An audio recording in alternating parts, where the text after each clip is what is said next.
Hello everyone, and welcome back to Mr. Night Fear. I know many of you listen to these stories to help you fall asleep.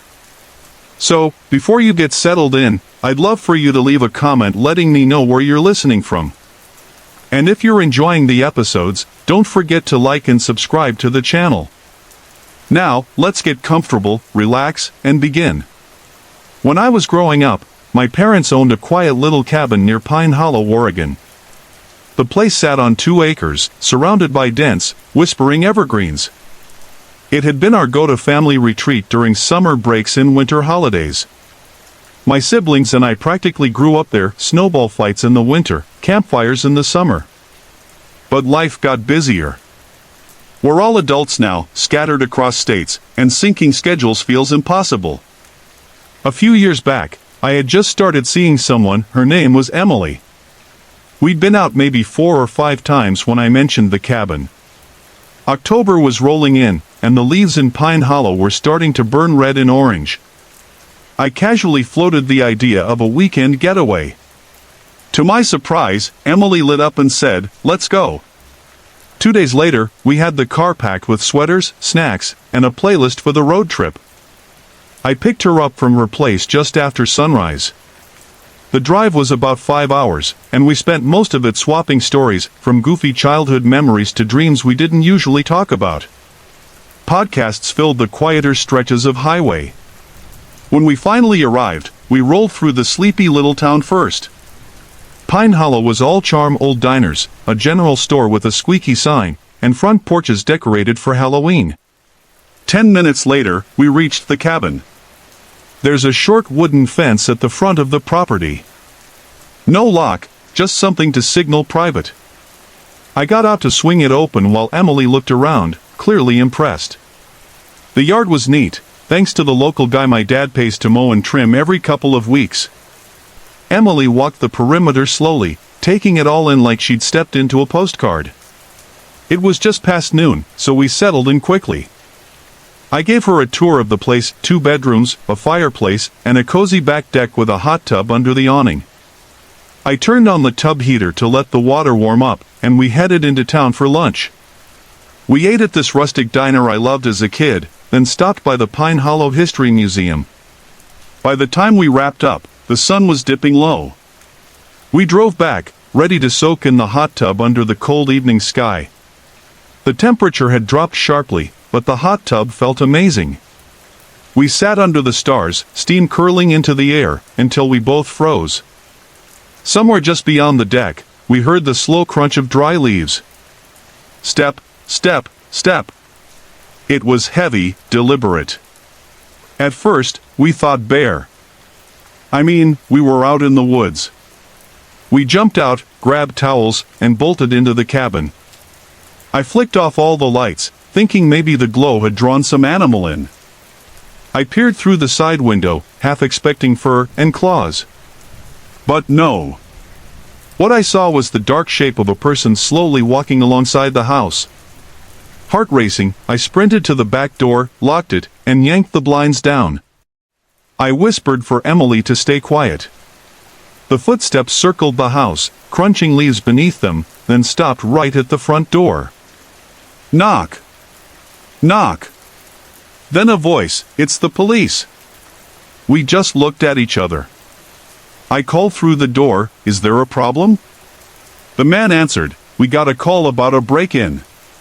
I hesitated. How would that be possible? There's no one around here for at least half a mile.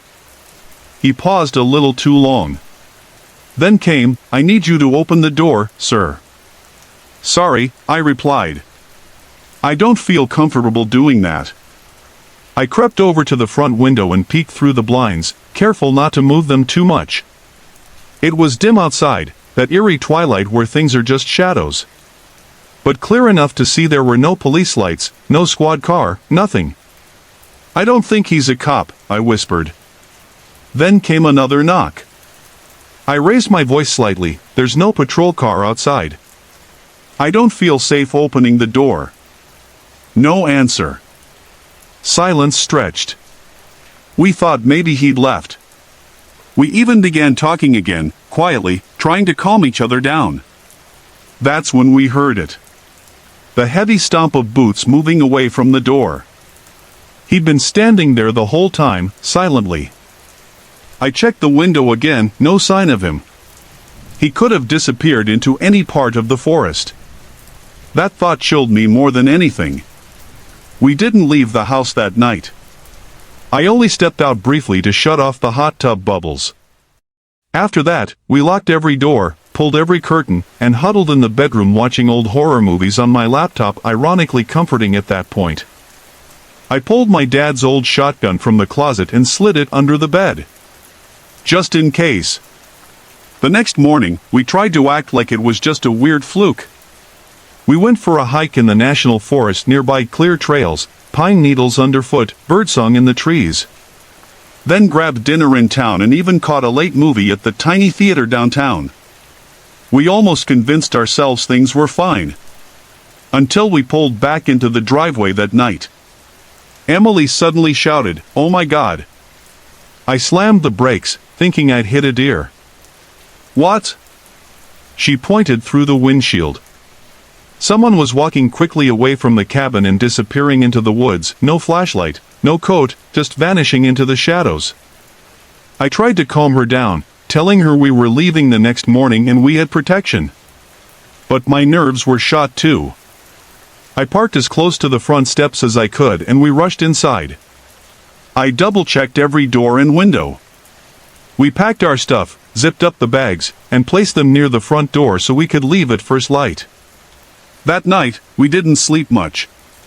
We stayed in the bedroom, curtains shut tight, every floorboard creak making us freeze. Somewhere in the trees, someone, or something, was watching. I still wonder what would have happened if we'd opened that door. Have you ever had someone knock late at night when you weren't expecting anyone? After watching a movie, we eventually drifted off to sleep. The house was quiet, nestled deep in the woods of Pine Hollow, where the wind whistled softly through the trees outside.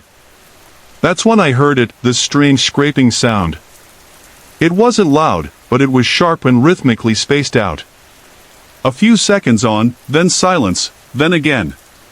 Like metal dragging across wood, slow and deliberate. At first, I tried to ignore it, thinking maybe it was a branch brushing the side of the cabin. But the pattern was too steady, too unnatural. I couldn't shake the feeling that someone was out there. And deep down, I was terrified it might be the same man who'd lurked around before. I waited until the noise stopped completely. Rose was still sleeping beside me, her breathing soft and steady. I didn't want to wake her. I slowly slipped out of bed and crept to the window. I tilted the blinds just an inch, just enough to peek through, and there he was. A man. Right there on the other side of the glass, staring directly at me. I jolted back with a loud gasp, landing hard on the floor. Jesus Christ. Rose sat up instantly, startled, but I didn't even explain. I crawled to the side of the bed and pulled the shotgun from underneath. I checked the chamber, loaded. Without a word, I rushed out the back door and fired into the air. Once, twice, 3 times. I was yelling like a lunatic, hoping to scare the hell out of anyone nearby. Then I ran back inside and finally told Rose everything. Oddly enough, I felt this rush of adrenaline. Like I'd reclaimed some control. I kept telling myself, he won't come back now. But later, lying there in the dark, the fear crept back in. Every creak in the house made me tense. Every gust of wind felt like a whisper of danger. We made it through the night. The next morning, I called the sheriff's office and filed a report. They sent a deputy later that afternoon, but there wasn't much to go on. Since then, we've returned to the cabin a few times. Thankfully, that man, whoever he was, never showed up again. At least, not while we were there.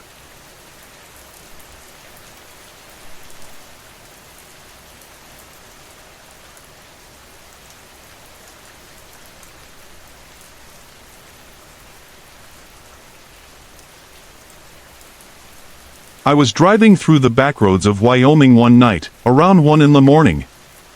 I just passed through a small town called Maple Ridge, a sleepy place with more pine trees than people.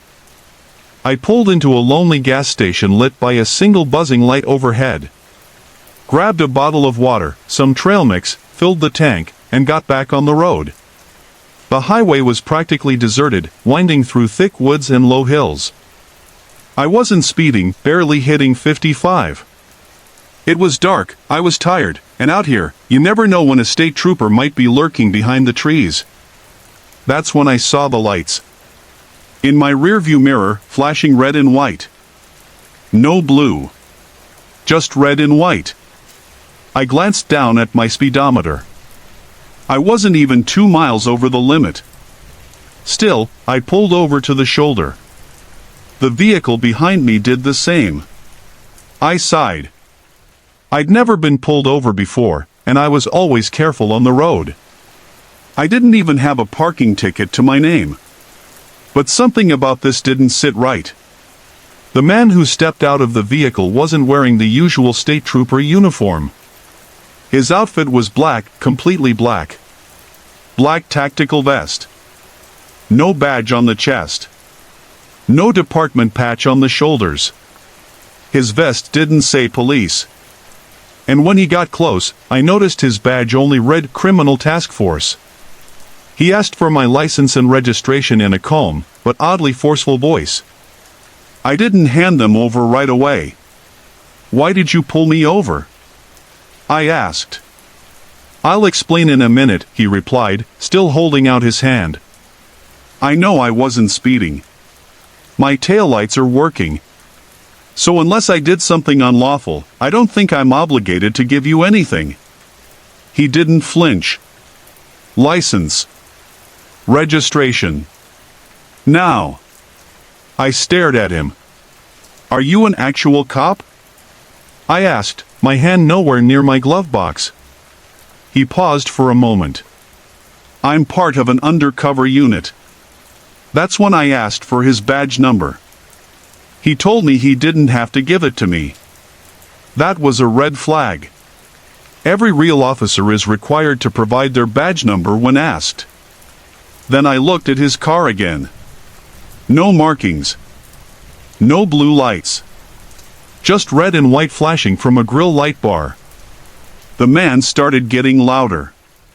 Step out of the vehicle, he ordered. I'm not comfortable with that, I said firmly. If you're a real officer, you can call your supervisor. I'll wait right here. He raised his voice more and put his hand on my door handle, trying to open it. I had locked the doors. He started pounding on the window, trying to intimidate me. My heart started racing. I rolled the window up just enough to protect myself, started the engine again, and with one final push of adrenaline, I floored it down the highway. I heard him shout stop, but I didn't look back. Every part of me was shaking. But my gut told me something was seriously wrong. He followed me. I could see his headlights coming fast behind me. The red and white lights still flashing.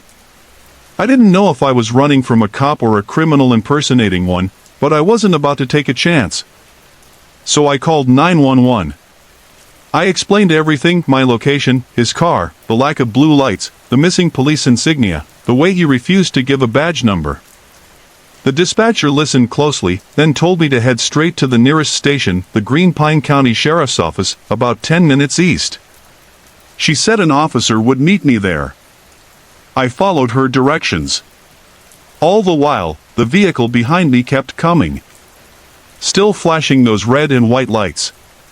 But about halfway to the station, something changed. At a four-way intersection, he suddenly turned off his lights, made a sharp right, and vanished into the night. I drove the last few miles in a blur of nerves and adrenaline.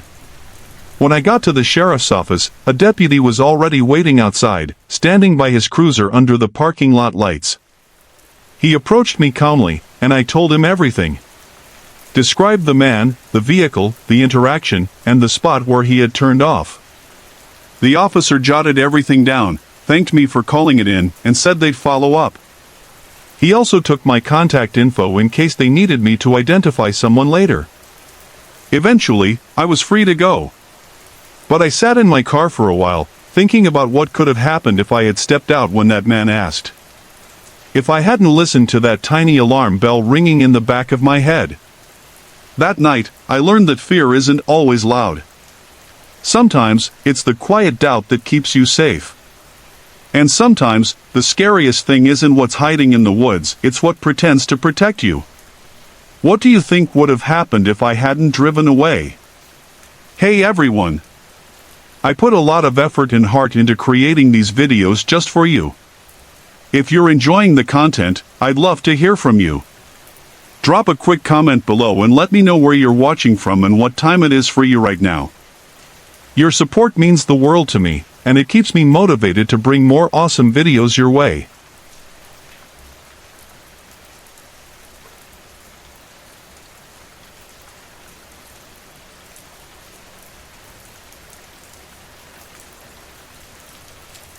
I'm 29, and I've been spending weekends alone at my cabin up here for a couple of years now. It's a quiet escape from the fast-paced, soul-draining city life I grew up with in New York. The contrast is exactly what I crave: clear skies, chirping crickets, the smell of pine, and silence. The place is pretty secluded.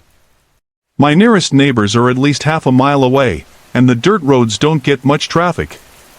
It's the kind of house you'd see in a horror movie: creaky floors, fog rolling in just past sunset, and that eerie stillness at night. But that's part of the charm. At least, it used to be. I don't come here for company. I come here to unplug, no social obligations, no noise, just peace. That Friday, I had just pulled into the gravel driveway after the 2-hour drive and was unpacking when someone knocked at the door. It was a man with a clipboard. Tall, mid-40s, polo shirt with some generic logo on it. I figured he was trying to sell something.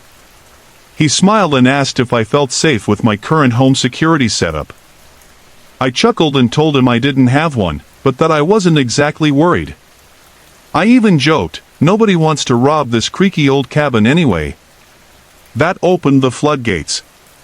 He started talking about break-ins in the area, none of which I'd heard about, and emphasized how isolated my place was. Then he asked if I lived alone. That gave me pause. I told him I did, but I wasn't looking to buy anything.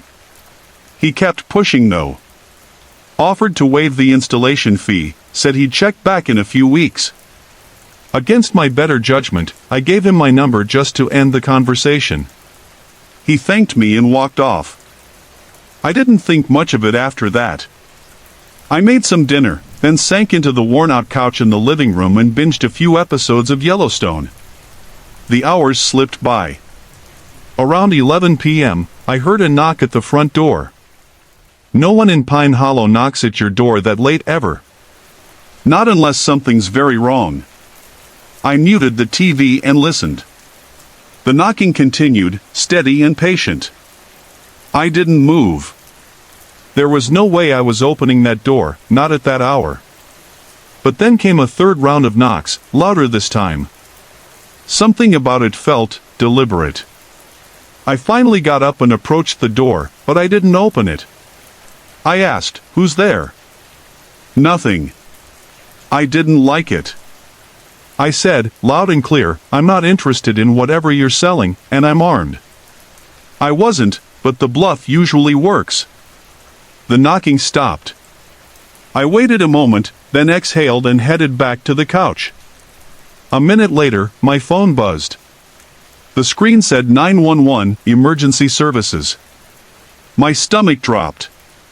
I'd never gotten a call from 911 before. I always assumed that if cops needed to talk to you, it would come from a blocked number. But this looked real. Against my instincts, I answered. A male voice came through, calm and official sounding. "Is this Daniel?" "Yeah," I said. "This is the Pine Hollow Police Department. We have officers outside your house. There's been a disturbance reported nearby, and we need to speak with you." I froze. "Can they come to the window so I can verify?" "They're already positioned and can't move for safety reasons," he said flatly. None of this added up. I told him, I don't answer questions through the phone. Sorry. And I hung up. He called back immediately. I blocked the number and set my phone to do not disturb. I wasn't panicking yet, but something told me I wasn't imagining this. So I called 911 myself. A woman picked up, and after I explained everything, she confirmed it. That call didn't come from us. Lock your doors and stay inside. Officers are en route. That's when I heard it, my back door handle jiggling. Then a loud thud. Someone was trying to break it down. I whispered into the phone, "They're at my back door." The operator told me help would be there in under 10 minutes. I needed them now. I yelled toward the back, "You want to get blown up?" A voice shouted back, "Police! Open up!" Followed by another slam against the door. I didn't believe it for a second. I crept over to the kitchen window next to the back door and pulled the curtain aside. 2 men stood there. Not cops. Not even close. They wore these crude burlap sack masks with rough holes cut out for eyes and mouths. Something about them, the way they just stood there, made my skin crawl. One of them noticed me in the window and tapped the other. Then they bolted into the woods behind my property. 5 minutes later, real police officers arrived. 2 cruisers, red and blue lights flashing in the dead of night. I opened the door, still shaken. One of them searched the perimeter while the other stayed with me and took my statement. They stayed parked out front for at least an hour, keeping their lights on, probably to scare off anyone thinking about coming back. Eventually, they left. But I didn't sleep that night. The next morning, I walked over to my closest neighbor's place and asked if they'd had a visit from a guy selling security systems. They said no. No one had knocked on their door. Just mine. I guess I looked like the perfect target. Secluded, alone, predictable. I didn't go back to the city that Sunday.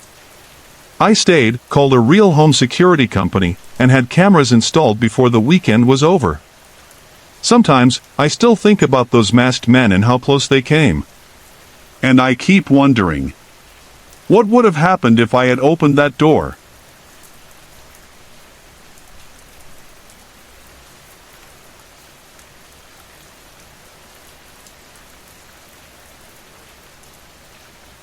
It was one of those cold, rainy Thanksgivings in Maple Hollow, our quiet little town tucked deep in Pennsylvania. We're a small family, so our gatherings were always intimate, just my mom, my 2 sisters, our grandparents, and me, all huddled in my mom's cozy 2-story house near the edge of town. My older sister, Rachel, had moved out years ago. My younger sister, Lily, and I still lived at home. Grandma and Grandpa lived about 20 minutes away in a nearby retirement community. Dad's side of the family? They were scattered in another state and weren't really part of our lives anymore. We kept things simple. Everyone helped out in the kitchen, and Grandma always brought her famous sweet potato casserole. Thanksgiving dinner was always at 6 sharp, never a minute later. They arrived around 5 that evening. The rain was really coming down, and we rushed outside with umbrellas to help them up the front steps without slipping on the wet brick. The wind howled, and puddles pooled around our boots. Once they were settled in, Grandpa and I parked ourselves in front of the TV with the Cowboys game on. He's been a loyal fan since the 70s. Mom, Lily, and Rachel were in the kitchen finishing up the last-minute dishes. The sound of laughter, rain against the windows, and football commentary filled the house. Honestly, it felt warm. Comforting. At first, anyway. Just before dinner, I helped set the table like we always did. By 6, we were gathered around it, surrounded by way more food than we could possibly eat: a roast turkey, glazed ham, mashed potatoes, garlic stuffing, cornbread, cranberry relish, buttered corn, and of course, Grandma's casserole. We passed plates, poured wine, and shared stories, all while the storm drummed softly on the roof above us. After dinner, we drifted back to the living room, full and drowsy, still catching the last quarter of the game. That's when the doorbell rang. It was still pouring, and we weren't expecting anyone. Mom turned to me with a worried look and half-joked, "What if it's your father?" They hadn't spoken in years, but the idea of him showing up out of the blue wasn't totally off the table. She asked me to check, so I walked to the front door and called out, "Who is it?" But the rain was so loud on the metal awning, I could barely hear the muffled male voice on the other side. I flicked on the porch light and opened the inner door, leaving the screen door locked. Standing outside was a tall black man in a soaking wet hooded rain jacket. He stepped closer and yelled something. I asked him to repeat it twice before I caught that he was asking for food. Said he was hungry and that the Lord would bless us if we helped. I told him to hang on. Back in the living room, I explained there was a man at the door asking for food. Mom looked uneasy. "Just close the door," she said.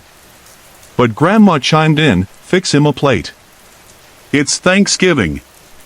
Wanting to honor her kindness, I grabbed some paper plates from the kitchen, stacked them to protect against the rain, and filled them with leftovers, turkey, cornbread, some ham, and potatoes. I returned to the front door where the man was still waiting. I held up the plate to show him. That's when he reached for the screen door and tried to yank it open. "Wait, it's locked!" I shouted, backing up instinctively. My heart thudded. Despite the alarm bells in my head, I still unlocked the screen. The moment I cracked it open, he yanked the door wide and tried to shove past me into the house. I dropped the plate, braced against him with everything I had, and yelled for help. Rachel bolted over to assist, just as I saw two more men sprinting up the walkway out of the rain. Adrenaline took over. I shoved the man back with all my strength and helped Rachel slam the door shut. I clicked the lock just in time, then sprinted to the back of the house to check the rear entrance. I was the only guy there. I felt like it was on me to protect them all. Everyone was panicked. Mom grabbed her phone and called the police. I kept watch, pacing from window to window, trying to see through the sheets of rain. Then I spotted them, two men sprinting across the backyard toward the rear door. They tugged on the handle but found it locked. I watched as they dashed back through the grass and disappeared beyond the fence. The silence afterward was almost worse. When the cops arrived, the porch was still littered with the soggy plate of food I had thrown. Not that we needed evidence to know they weren't there for Thanksgiving leftovers. Our holiday almost turned into a horror movie. If it weren't for my and Rachel's quick reaction, who knows what would have happened? Grandma had her heart in the right place. I wanted to believe in the good of people, especially on Thanksgiving. But sometimes, trying to do the right thing can put you in danger. A doorbell camera went up the very next morning. What would you have done? Ever had something like that happen?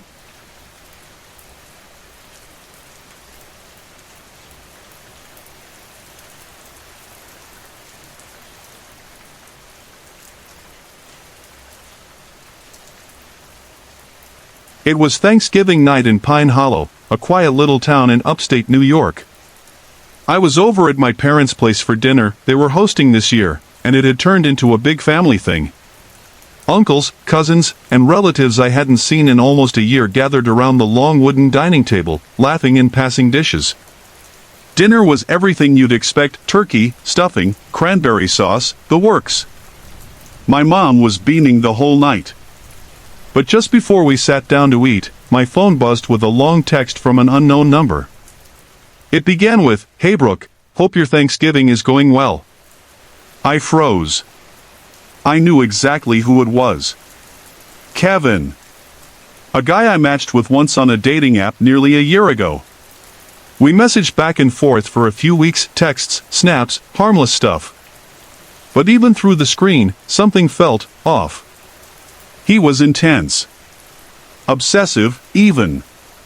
And when I gently turned him down for an in-person meetup, saying we probably weren't a good match, he took it badly. Really badly. He became controlling, accusatory. Once, when I posted a snap of me at a bar with a friend, he flipped out, accusing me of lying and cheating even though we'd never even met. That was the final straw. I blocked him on everything: Snapchat, Instagram, my phone number. But that didn't stop him. Fake accounts kept trying to follow me. 0 followers, weird usernames.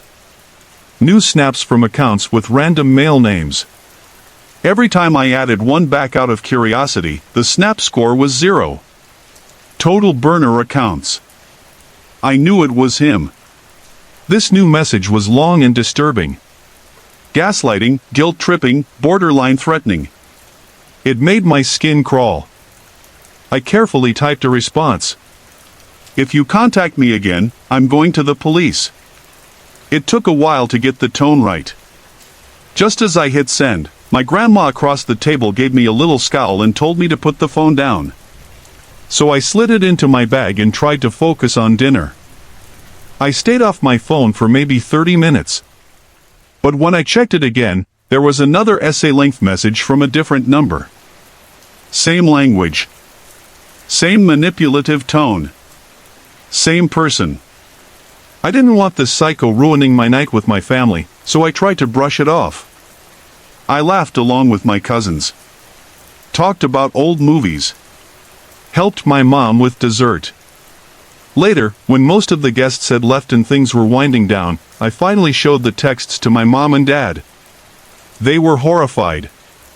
My mom insisted I go to the police the next morning. I agreed. After cleaning up and saying our goodbyes, I headed back to my place, a cozy downstairs apartment in a 2-family home about 10 minutes away. My roommate Chelsea wasn't home yet. She was spending the evening with her parents in Syracuse. I locked the front door and went straight to my room. I didn't feel like dealing with reality anymore. I just wanted to curl up and watch something festive.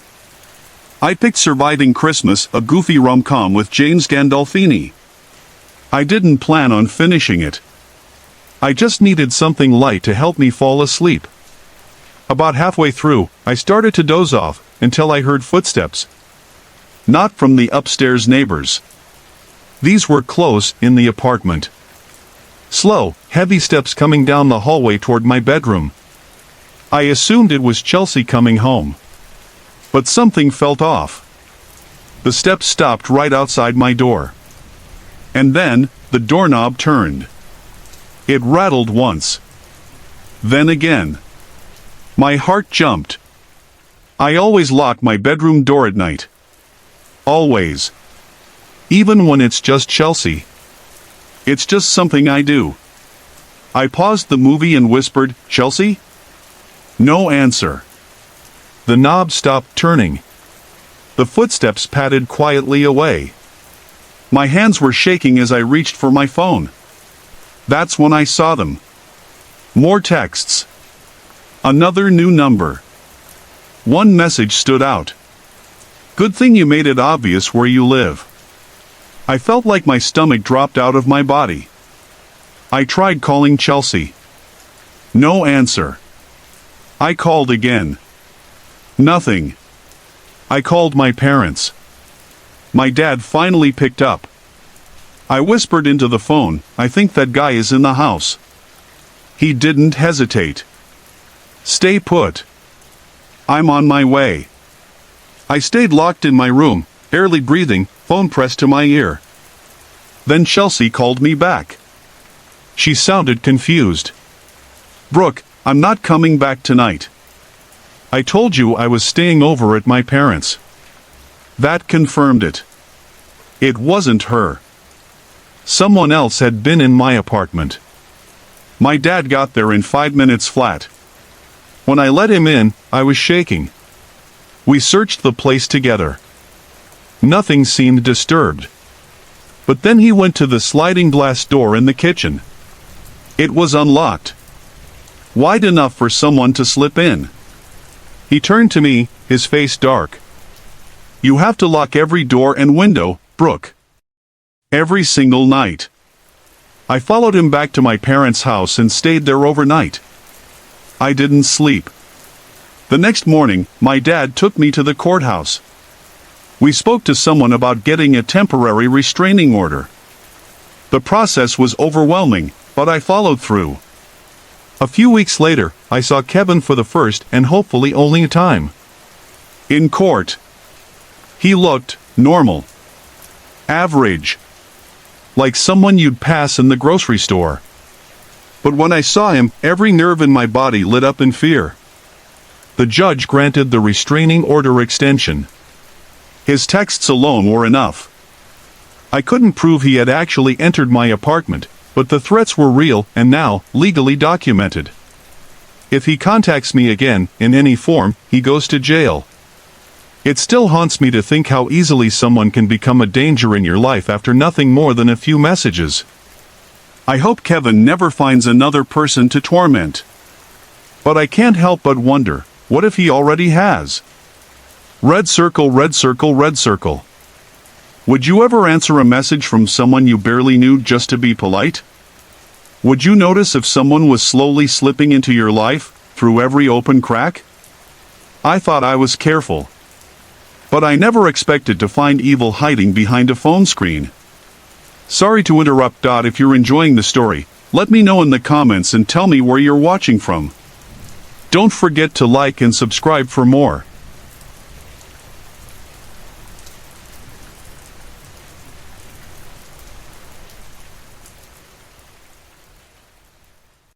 Before I start, just know this isn't one of those made-up stories to scare kids around a campfire. This happened. And every Thanksgiving since, it's left a shadow over my family. Most of my family lives out in northern Minnesota, near the edge of Pine Lake, a quiet, cold stretch of water with only a few scattered houses tucked between dense trees.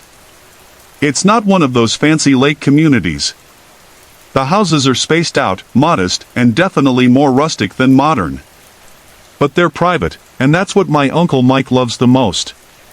Mike's kind of your classic Midwestern outdoorsman, rough around the edges but with a big heart. He hosted Thanksgiving that year, and when Mike throws a holiday gathering, he turns it into a full-blown event. Music playing from old speakers, yard games, coolers filled with beer, and the smell of grilled meats mixed with the freezing pine air. It wasn't a traditional Thanksgiving, but that was always part of the charm. We got there around 3 in the afternoon. By then, Mike had already set up a giant canopy tent in the backyard, close to the lake. The fire pit was roaring. We played cards, tossed beanbags, and shot hoops with my cousin Drew until we were too full of chips and cheap beer to move properly.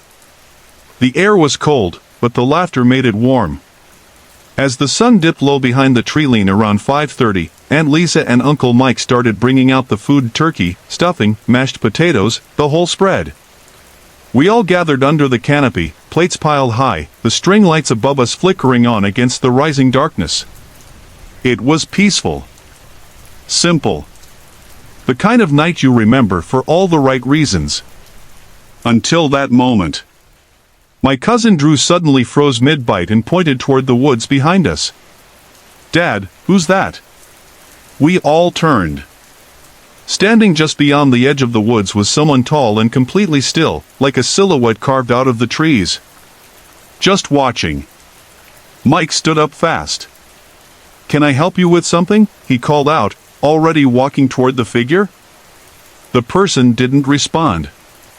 Instead, he turned abruptly and disappeared into the shadows between the trees. Mike laughed on his way back, clearly buzzed. "Probably just some local weirdo," he said. But Lisa didn't laugh. None of us really did. 10 minutes later, I saw the man again, only this time, he wasn't alone. He was standing closer to the lake now, still watching us, while another figure appeared at the opposite end of the yard. Just standing. Silent. The second one never moved, but the first sprinted into the trees again when Mike approached. Drew, my dad, and I stood up. Mike motioned us to follow. But before we could take a step, the second figure turned and calmly walked into the woods, disappearing behind a thick patch of pines. That was enough. We started cleaning up the food. The mood had shifted.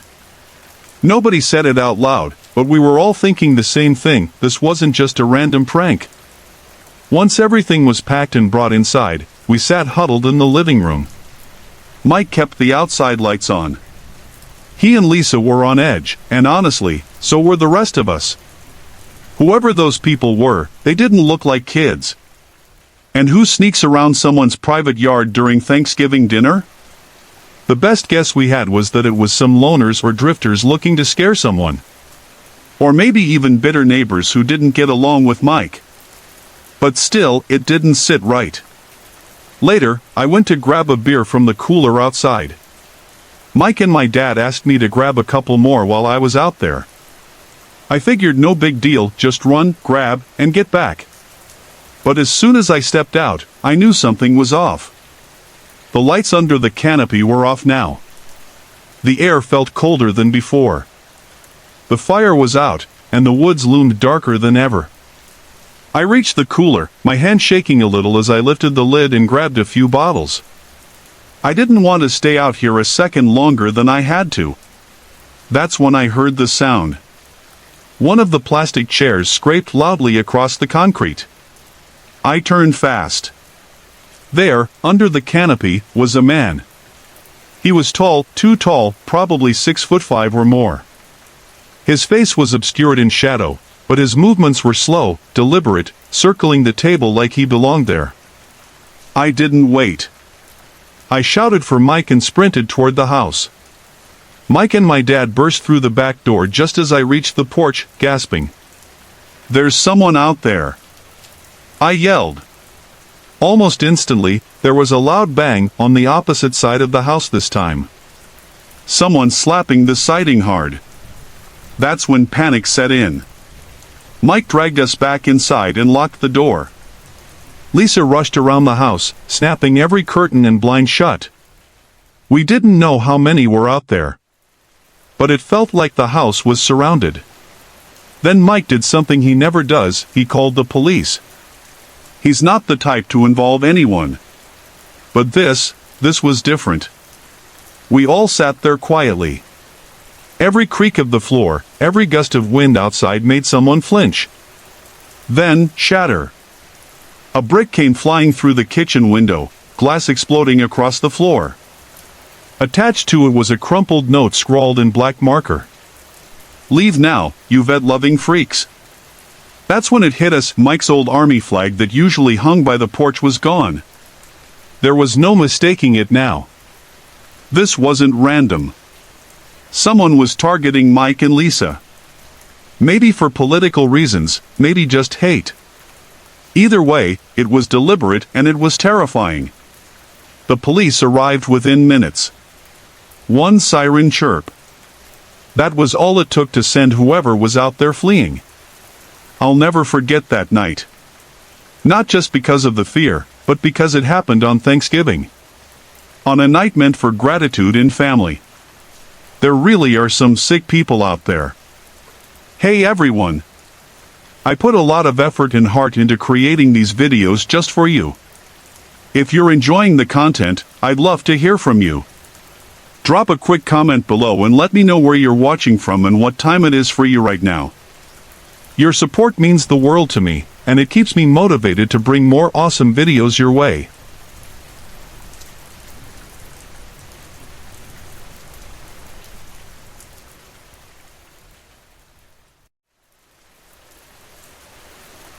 This happened when I was around 17. Back then, I was deep into gaming, especially Call of Duty. I lived with my parents in a quiet suburb just outside of Denver, Colorado. Summers there were hot, dry, and honestly unbearable, so I stayed inside most of the time. I spent hours in my room playing games, blinds down, AC running, totally locked into my own little world. My parents traveled a lot. It was usually just me in the house. I was the youngest, and my siblings had already moved out. So, most weekends, especially when school was out, the place felt empty. That night was a Friday, I think. I remember finishing up a paper that was due for English class, submitting it just in time. After that, my mom had left me a shopping list. They had flown to Portland that morning and wouldn't be back until late Sunday. They always left cash and told me to keep receipts. My dad used to joke that it was how I earned my keep. I didn't mind. I loved the independence. I grabbed the list and drove my old silver Camry to the nearest Whole Foods. It was a short drive. Took me about an hour round trip, maybe less. While waiting in the checkout line, this guy behind me randomly struck up a conversation. He commented on one of the frozen meals I was buying, just something small, like, "That brand's way overpriced." I smiled, nodded, and kept bagging my stuff, but he kept going. He wasn't talking to anyone else, just me. There was something off about him. I couldn't put my finger on it. But I stayed polite. "Take care," I said before walking out. The sun was already low. The heat lingered though. One of those dry early June evenings where the breeze feels like a hairdryer. I loaded the groceries into the trunk and drove home, not thinking twice about the guy. Once I got back, I put everything away, then shut myself in my room upstairs and booted up Call of Duty, Black Ops. I texted my buddy Jake to join. We were in the same lobby within minutes, running team deathmatch like we always did on weekend nights. I had my noise-canceling headset on Logitech, the old kind with the padded ear cups that made everything feel distant. We were deep in it. After about 2 hours, I told Jake I was going to take a dinner break. He said he'd hop back on later too. I went downstairs and made some pasta. Nothing fancy. Just butter, salt, and Parmesan. While I was eating in the kitchen, I heard a thump upstairs. It wasn't loud, just enough to make me stop chewing. For a second, I thought maybe something had shifted in my room, maybe a book fell or the fan hit something. But it almost sounded like a soft footstep. I paused. Then I remembered the front door. At the time, I didn't always lock it. We lived in a quiet part of town. Our neighbors were mostly retired couples and families with kids. I had grown up thinking nothing bad ever really happened here. But for some reason, maybe that guy at the store, maybe the thump, I walked over and locked the door. Then I headed back upstairs. As I stepped into the hallway, something made me call out, "Tristan?" That's my older brother. He moved out years ago. I knew he wasn't supposed to be home. He lived in Austin now.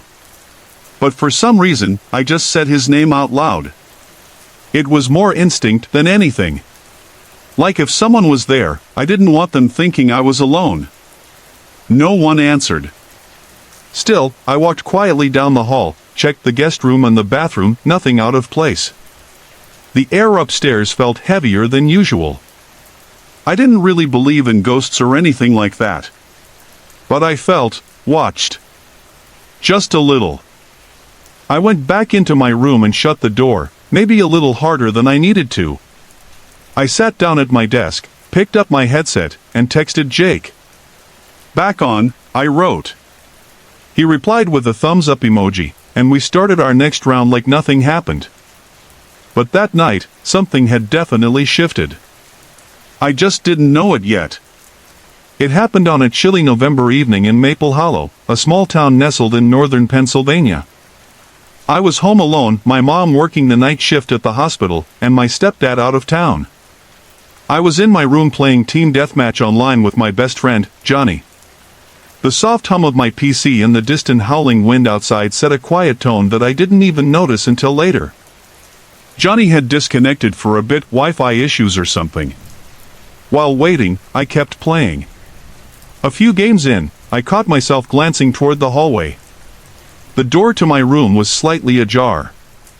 My mom always told me to leave it open when I was home alone, just in case. So I did. The hallway outside was mostly dark, lit only by a small nightlight we kept plugged in near the baseboard. My room, on the other hand, glowed with a bluish hue from my LED strip lights. That glow spilled faintly into the hallway, but not far. Where the crack of the door opened into the hall, I noticed something strange. A patch of darkness. Absolute black. Like the light just stopped there. I figured it was nothing, maybe a shadow from the closet or just my tired eyes. After another round, Johnny finally got back. Had to restart the router, he muttered, and we kept playing. Between matches, he announced he was gonna hit the bathroom.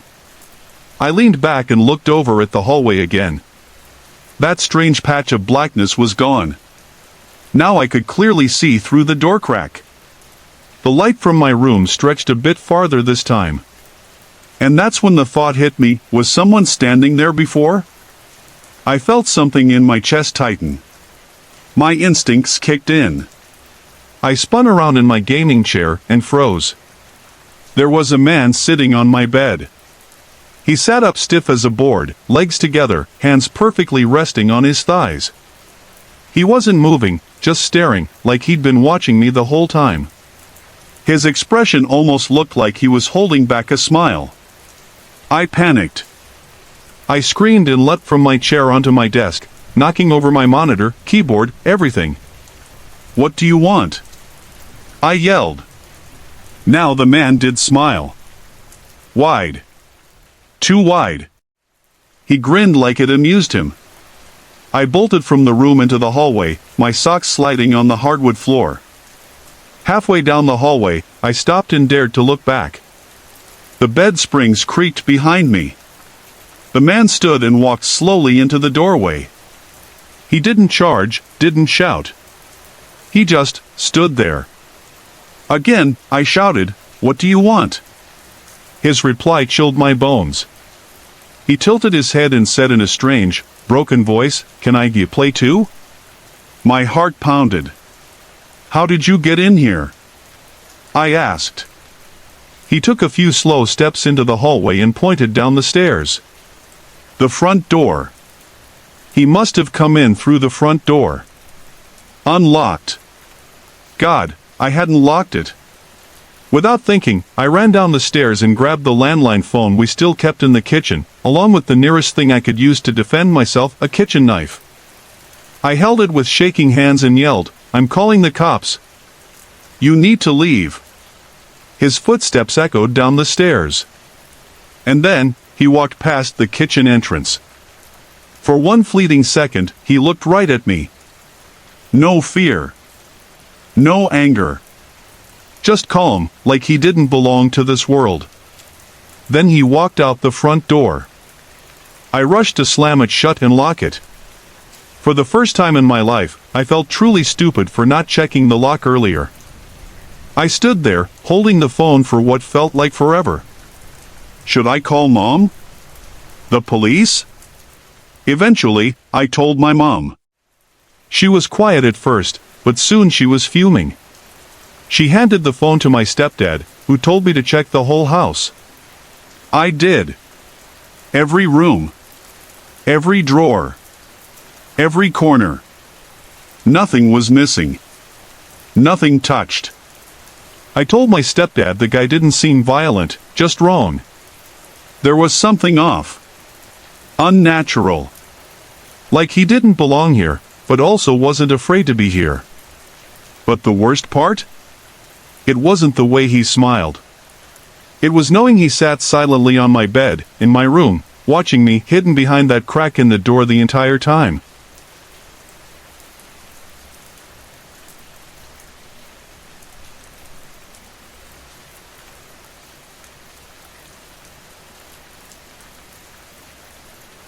Back in 2010, I was 13 and in 8th grade. A small-town kid in upstate New York. My name's Ryan. I wasn't shy, not really. I had friends, played sports sometimes, and loved video games. But when it came to girls, I was totally clueless. At school, it seemed like overnight, everyone stopped teasing girls and suddenly started dating them. A few of my friends were already bragging about their first kisses, some claimed to have gone even further. I felt like I was falling behind. I didn't have any experience, and I didn't know how to get it. I wasn't the most confident guy. My voice still cracked, and I looked like a younger version of myself. Instead of flirting, I'd lose hours to online games, especially this MMORPG called Gunzu. It was kind of my world. You'd hunt monsters, level up, join guilds. It had a big community, and the in-game towns felt more alive than my real one. That's where I met her. Her username was Medusa. She was way higher level than me. And every time I logged in, she'd message me first. "Wanna party up?" she'd ask. That meant we'd share experience points from killing monsters.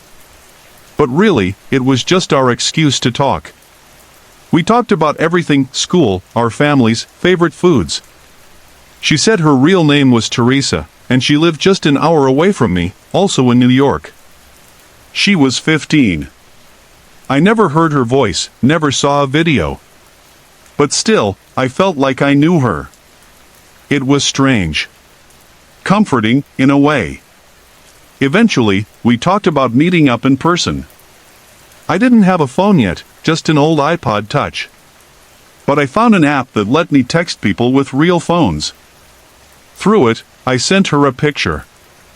It was a cringy mirror selfie, complete with gelled hair and forced smirk. She replied, "You're cute," and sent back her own photo. She looked older, like she said, 15. Light brown hair, side bangs, confident smile. I stared at that picture for way too long. After that, our messages became more flirty. More intense.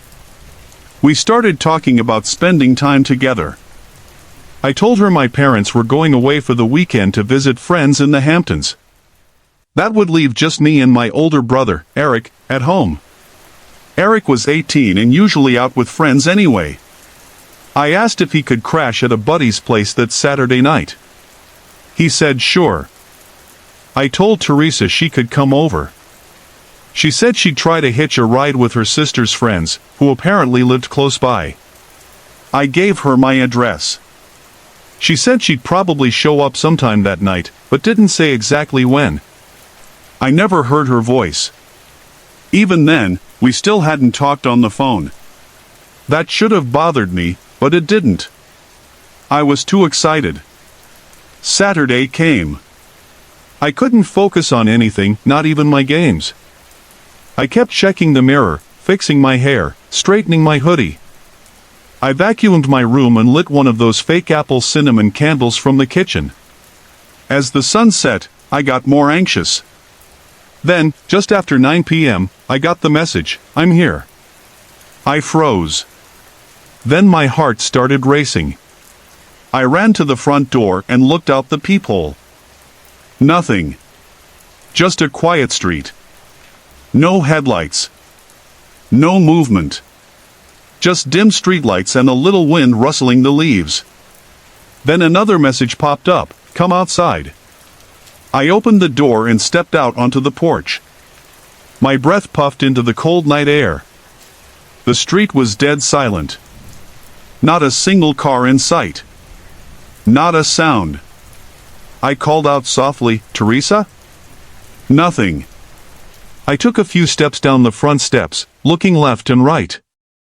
There were no shadows moving, no voices, no footsteps. Then my phone buzzed again. "I see you." I whipped around. But again, nothing. Just darkness pressing against the edges of the porch light. I stood there, waiting. Listening. My hands were cold. My mind was racing. Something didn't feel right. Was this a prank? Or worse? That was the moment it hit me. I didn't really know who Teresa was. I had told her my address. I'd sent her a picture. She knew where I lived. But I didn't know anything about her except what she'd told me. What if the photo wasn't even real?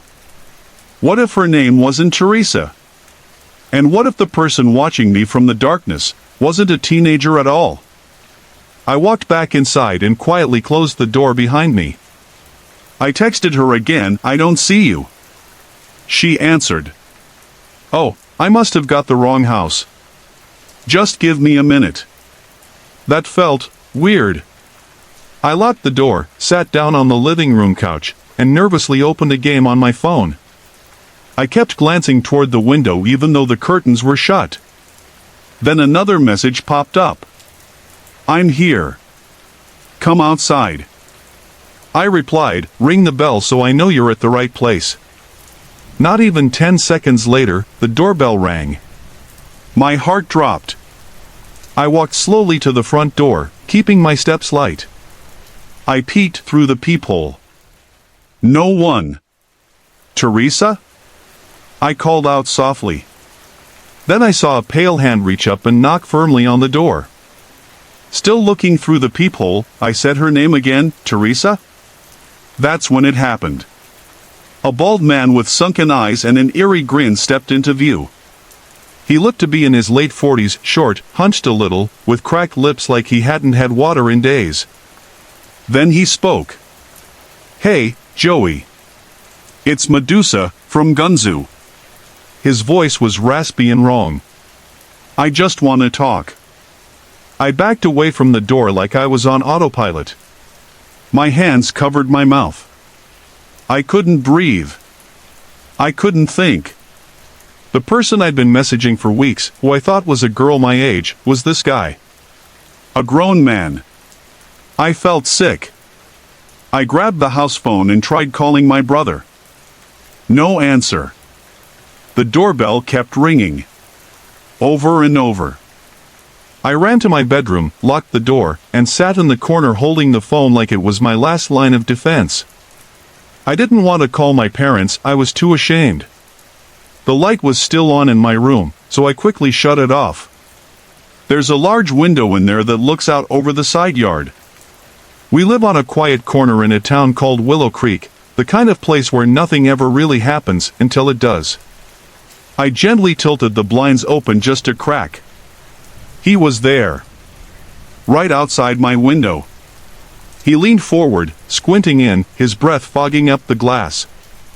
Then he started tapping on it. I know we had a connection, he said through the glass.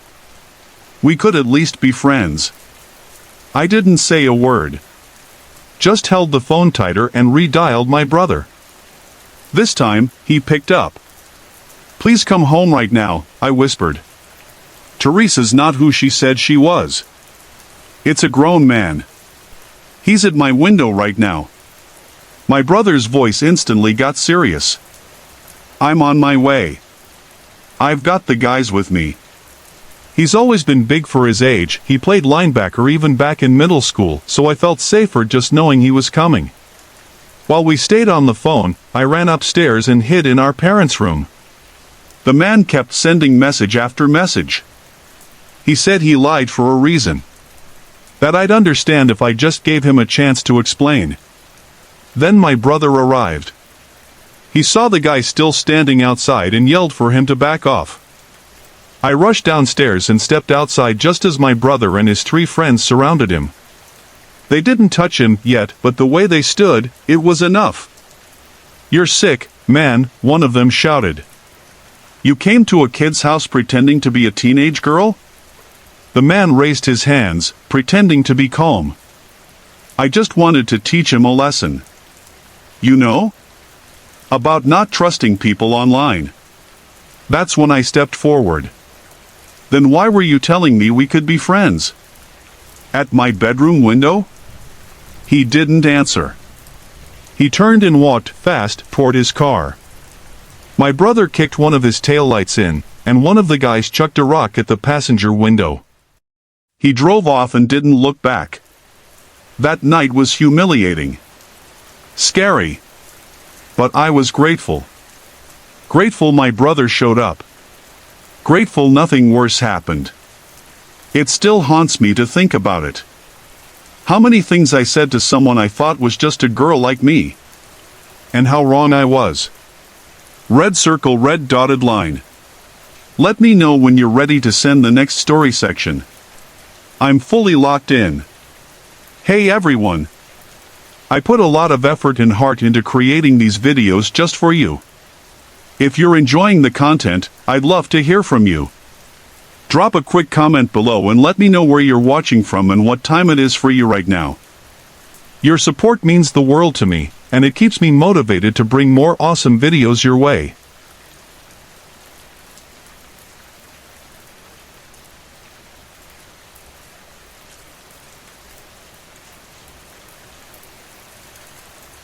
This happened just last week.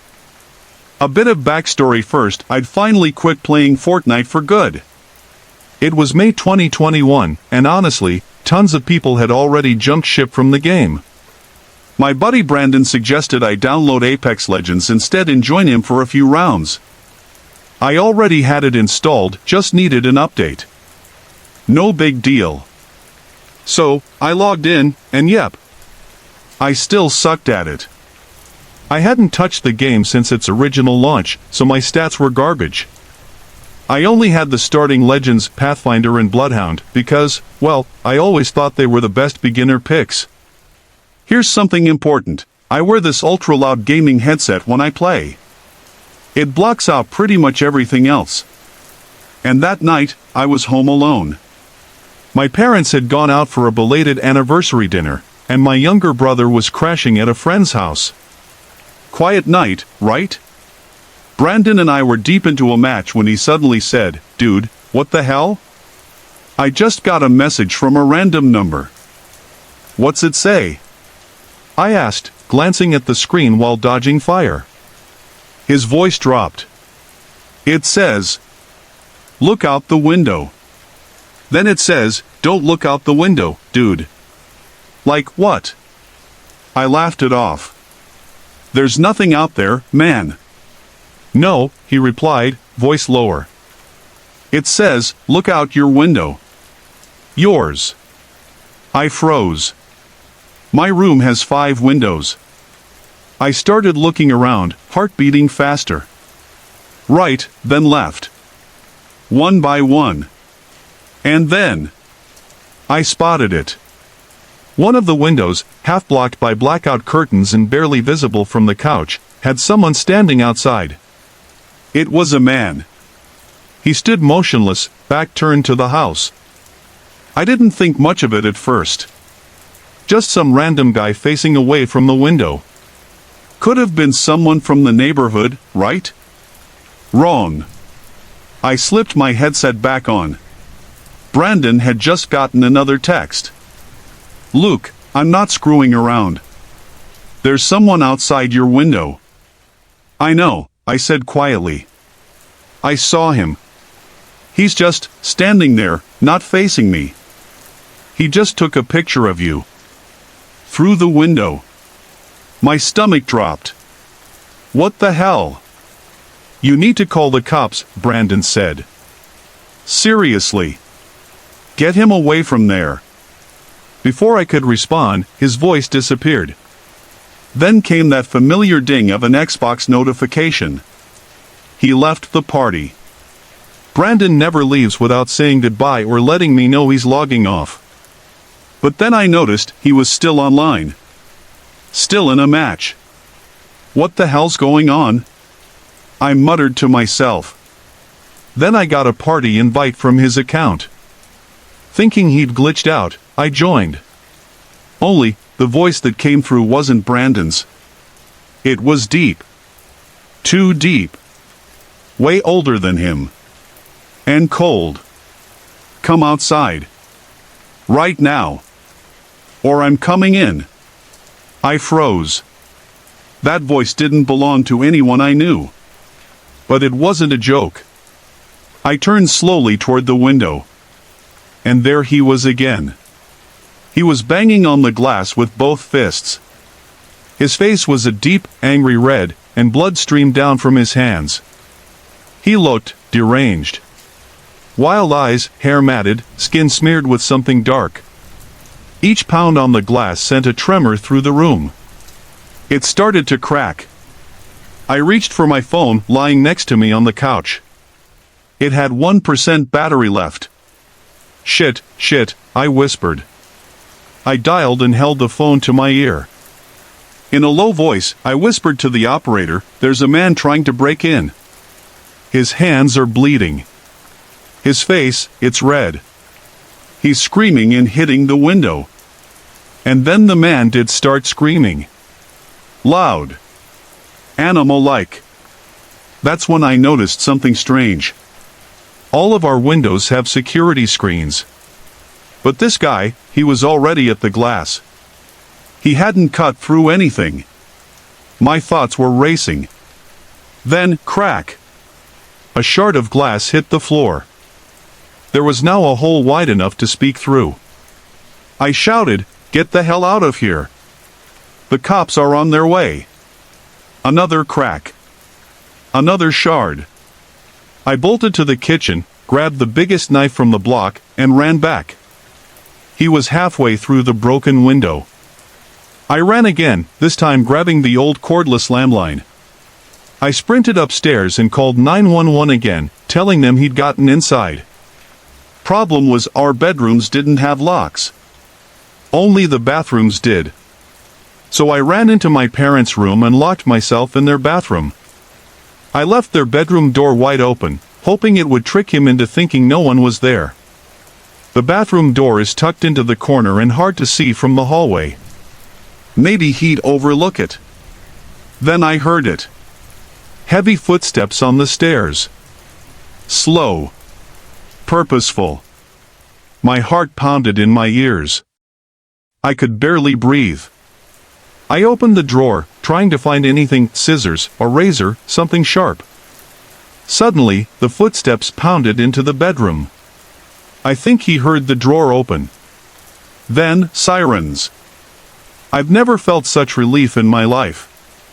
He heard them too. There was nowhere for him to run now. I heard him bolt down the stairs, but he was too late.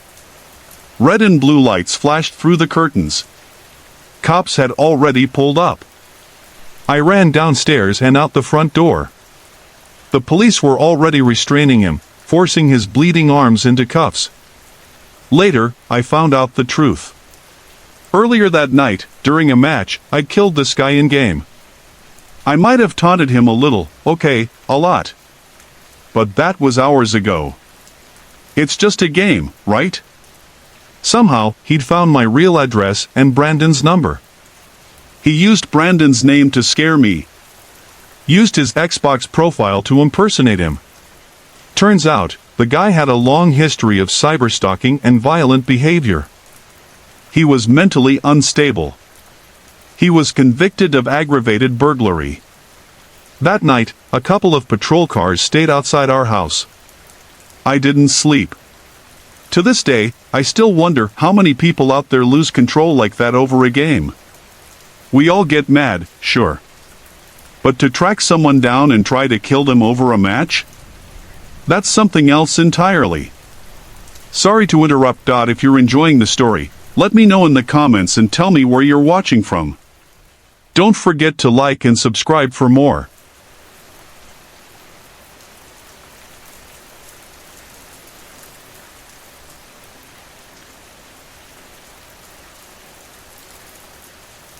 Before we begin tonight's story, let's talk about something a lot of us think about this time of year: breaking bad habits.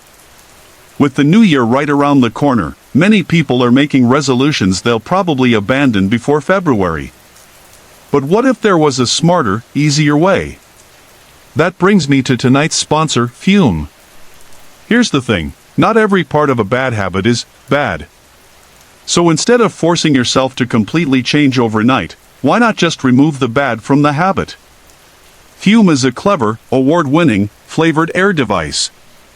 It's not electronic. There's no vapor. No harmful chemicals. Just naturally flavored air, fresh, simple, and effective. Plus, Fume gives your hands something to do. The device is made from real wood, has magnetic parts that click and spin for fidgeting, and even an adjustable airflow dial. Personally, I've been loving the crisp mint flavor, with orange vanilla close behind. It's guilt-free, easy to use, and even kind of fun. That's probably why over 150,000 people have already tried it. You could be next. Visit tryfume.com/nightmare or scan the QR code on screen and use the code NIGHTMARE for 10% off your journey pack today. Now, let's get into tonight's story. I own a few properties scattered across the Northeast. 2 of them are listed as vacation rentals, and the third is my own place just outside Asheville, North Carolina. But the story I'm about to tell you happened at my cabin up in the Blue Ridge Mountains, specifically, in a little town called Elk Hollow. The rental is a cozy, 2-bedroom cabin tucked away in the woods. It's mostly marketed to couples looking for a peaceful weekend getaway. But occasionally, I get larger groups, 4 or more friends looking to escape the city noise for a bit.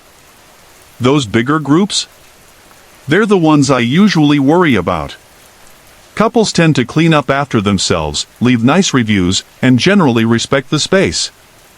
But when it's a bigger party, I prefer to check the place myself instead of sending my cleaner. Just to make sure nothing's been broken, taken, or turned into a mess. It's about a 2-hour drive from my house, so when I do go up there, I often stay the night. That was the plan this time, too. A group had stayed for the weekend, and I was heading up the next day to check on everything. I texted my nearest neighbor, an older guy named Bill, to let him know I'd be around. Like me, he's rarely there. He only uses his cabin during hunting season or long weekends, but when I visit, I always ask if he needs anything, packages, mail, whatever. He texted back quickly, said he wouldn't be up that week, but asked if I could check his mailbox and look out for a letter from someone in particular. So on my way up, I turned off onto his gravel driveway and pulled up next to the old rusted mailbox perched at the edge of the woods. As I stepped out of the car, something caught my eye. Footprints. Fresh ones. Clear as day in the snow, winding from the edge of the woods toward the side of Bill's cabin. Curious, I grabbed the mail, nothing but some credit card offers, and texted him that there was no letter from the name he'd mentioned. Then I told him about the tracks. Definitely not the mail carrier. The prints came straight out of the forest. They circled the side of his cabin, passed under one of the windows, and trailed around back. He called me right away. His voice was calm but serious. "Follow 'em," he said. "See where they lead. But as long as no one broke in, I don't really give a damn." I did what he asked, walked the entire perimeter of the place. The tracks looped around the back and then disappeared into the dense woods behind the property. It felt off. But I let it go. I got back in the truck and drove the last stretch up the hill to my own cabin.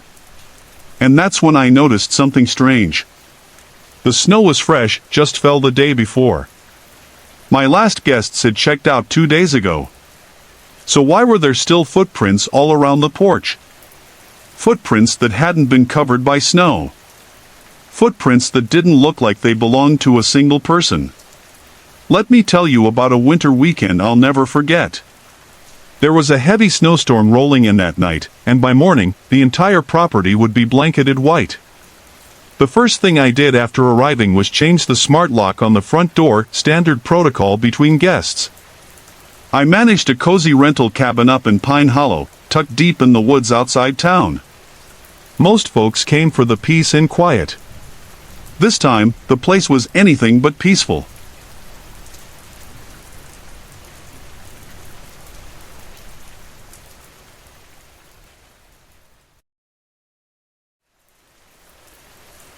As I stepped inside, I noticed right away the mess.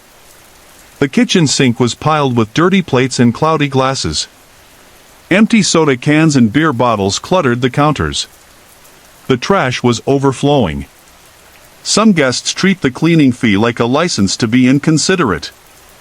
Still, I made my way through the cabin, double-checking everything: drawers, closets, shelves. Nothing appeared stolen or broken. I turned on some music and started cleaning, trying to shake off the frustration. But even over the low hum of classic rock, I heard something strange. Faint, crunching steps outside. The cabin sat alone on a hill, surrounded by thick pine forest. No one should have been nearby. I turned off the music, my heart already starting to thump harder. The crunching continued at slow, deliberate steps in the snow. I glimpsed a shadow past the living room window, heading toward the back of the cabin.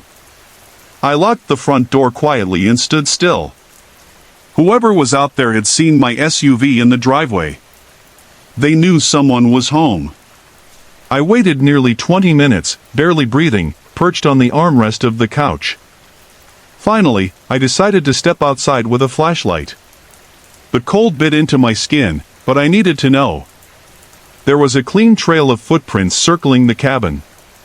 I followed them carefully, around each side of the house. They led all the way to the back, then stopped near the old window-mounted AC unit. From there, the snow was oddly disturbed, like someone had been standing still, or climbing.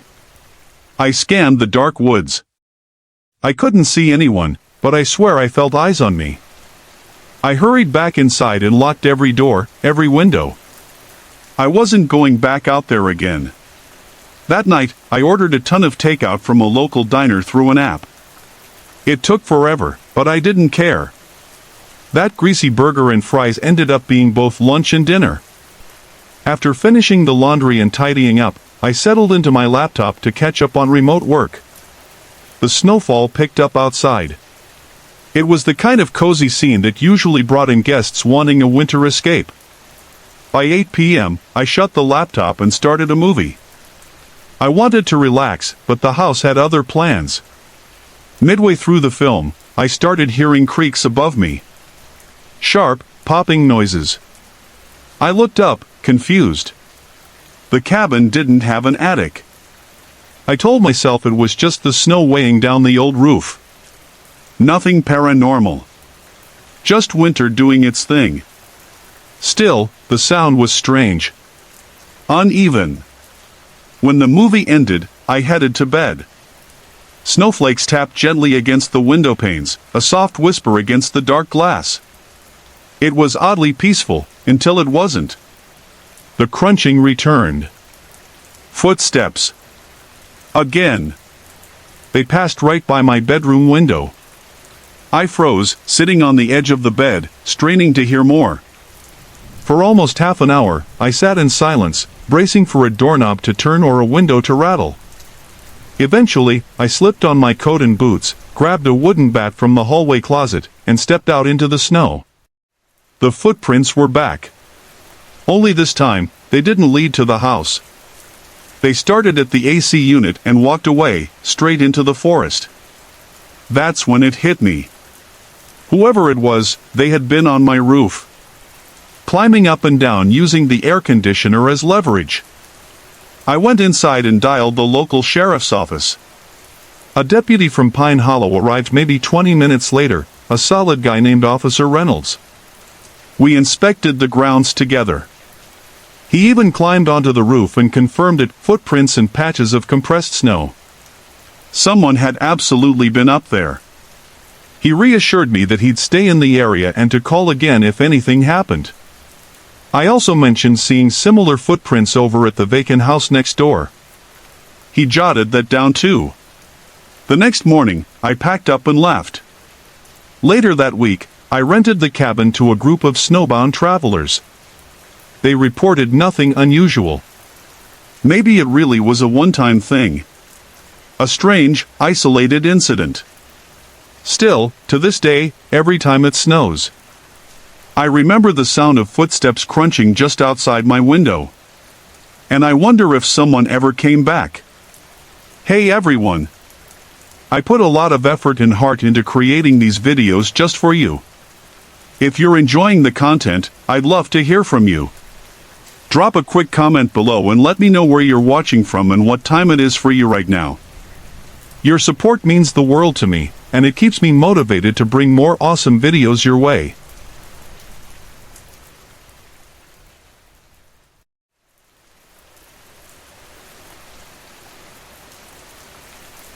This happened when I was around 12 years old, back when I just started staying home alone. I was in 7th grade, living with my parents in a quiet town called Maple Hollow, the kind of place where nothing really ever happens until it does. My folks had just started trusting me to stay home by myself for a few hours. Usually, I'd just hang out in the basement and play video games. That night was no different. My parents were out, probably dinner or groceries, and I was down in the basement, controller in hand, zoning out. The basement setup was pretty sweet. My older brother, Tyler, and I shared a gaming system down there. Dad never wanted us hogging the living room TV, so he set it all up downstairs. The basement itself was big, partly finished, but still had that old, spooky vibe: exposed pipes, low ceiling, and that faint smell of concrete and dust. Even though I wasn't a little kid anymore, I still had that weird feeling being alone down there. Like, I wouldn't say I was scared, but every now and then, I'd glance over my shoulder. You know, just in case. I was locked into a racing game when suddenly, bang! Something slammed into the basement window. I jumped so hard I nearly dropped the controller. I spun around, heart pounding. The window sat high up on the wall, just above ground level. It was getting dark outside, gray clouds, snow flurries, and wind sweeping through the backyard. At first, I figured maybe it was a falling icicle. The weather had been crazy cold, and we'd had a lot of snow. I tried to calm myself and kept playing, but just a minute later another bang, even louder this time. I paused the game, got up, and stepped closer to the window. There was more snow stuck to the glass now. Not from an icicle. Someone was throwing snowballs. My first thought? Tyler. Maybe he came home early from his friend's house and was messing with me. I went upstairs and opened the back door. There's a brick wall that blocks part of the backyard, so I stepped outside only wearing some thin slides and squinted toward the bushes near the back fence. I shouted, "Tyler! You could have at least told me you were coming home." And then I saw it. Someone crouched in the bushes, trying to hide. Their hood was up, and they weren't moving. I narrowed my eyes. "Tyler, I can see you." But the longer I stared, the more something felt off. That didn't look like Tyler. They weren't moving the way he would, and they seemed taller. I stepped back inside and locked the door behind me. My hands were starting to shake. I picked up the phone and called my mom. "Is Tyler supposed to be home tonight?" I asked. She said, "No, honey. He's still at Lucas' place." "Why?" Another snowball smacked the window just then. "Did you hear that?" I asked. She said yes. "There's someone in the backyard throwing snowballs at the house," I told her. Mom put me on speaker so Dad could chime in. He asked, "Are you sure it's not just some kids playing around?" I said, "I don't know. I saw someone out there hiding. They're too big to be a little kid." He told me they were already driving back and should be home soon. But then my mom got quiet and said, "Don't let them know you're home. Stay upstairs. I'm calling the police." I told her, too late. They already know. I went outside. She told me to go to my room, lock the door, and keep the lights off. I went straight to my bedroom, pulled the blinds, and sat on the floor. It was getting darker out, but I could still make out shapes through the window. That's when I saw them again. Someone was pacing the backyard, slow, deliberate steps. Then they crept over to the kitchen window. The same one the snowballs had hit. The kitchen light was still on, so maybe they thought I was in there. Whoever it was, they weren't a kid. They were too tall. I couldn't see their face, just a coat with the hood pulled up. I stayed low. Then I saw them trying to open the window. Luckily, the windows had been locked for months. Nobody cracked those open in the middle of a snowy winter. But seeing their hand push and tug at the frame made my skin crawl. Then they looked up, toward the upstairs windows. Toward mine. I dropped to the floor, heart thudding in my ears. A second later, crash. A snowball hit my bedroom window. Another one. And another. Then, silence. I didn't move. I didn't breathe. My phone buzzed. It was Mom. "Are you okay?" she asked. I whispered, "Yeah." "Are the cops coming?" She said they were. But with the snow, it might take a little time. After what felt like forever, the doorbell rang. I peeked through the curtains. A police cruiser sat outside. I went down and made sure before unlocking the door. It was a woman officer, maybe in her 40s. Calm voice, flashlight in hand. She didn't come inside right away. Instead, she circled the whole house, checked the bushes, the patio, even the tool shed. When she came back around, she said, "There are footprints all over the yard." But whoever it was, she paused, "They're gone now." She stayed with me until my parents pulled into the driveway. I could see how tense my mom looked even from inside the car. When they got in, they thanked the officer over and over. She spoke to them briefly, then left. We never figured out who that was. A weirdo trying to scare a kid? Maybe. A messed up prank? But the part that always stays with me was how they tried to open the window. Like they really, truly wanted to come in. And the scariest thing? They knew I was alone.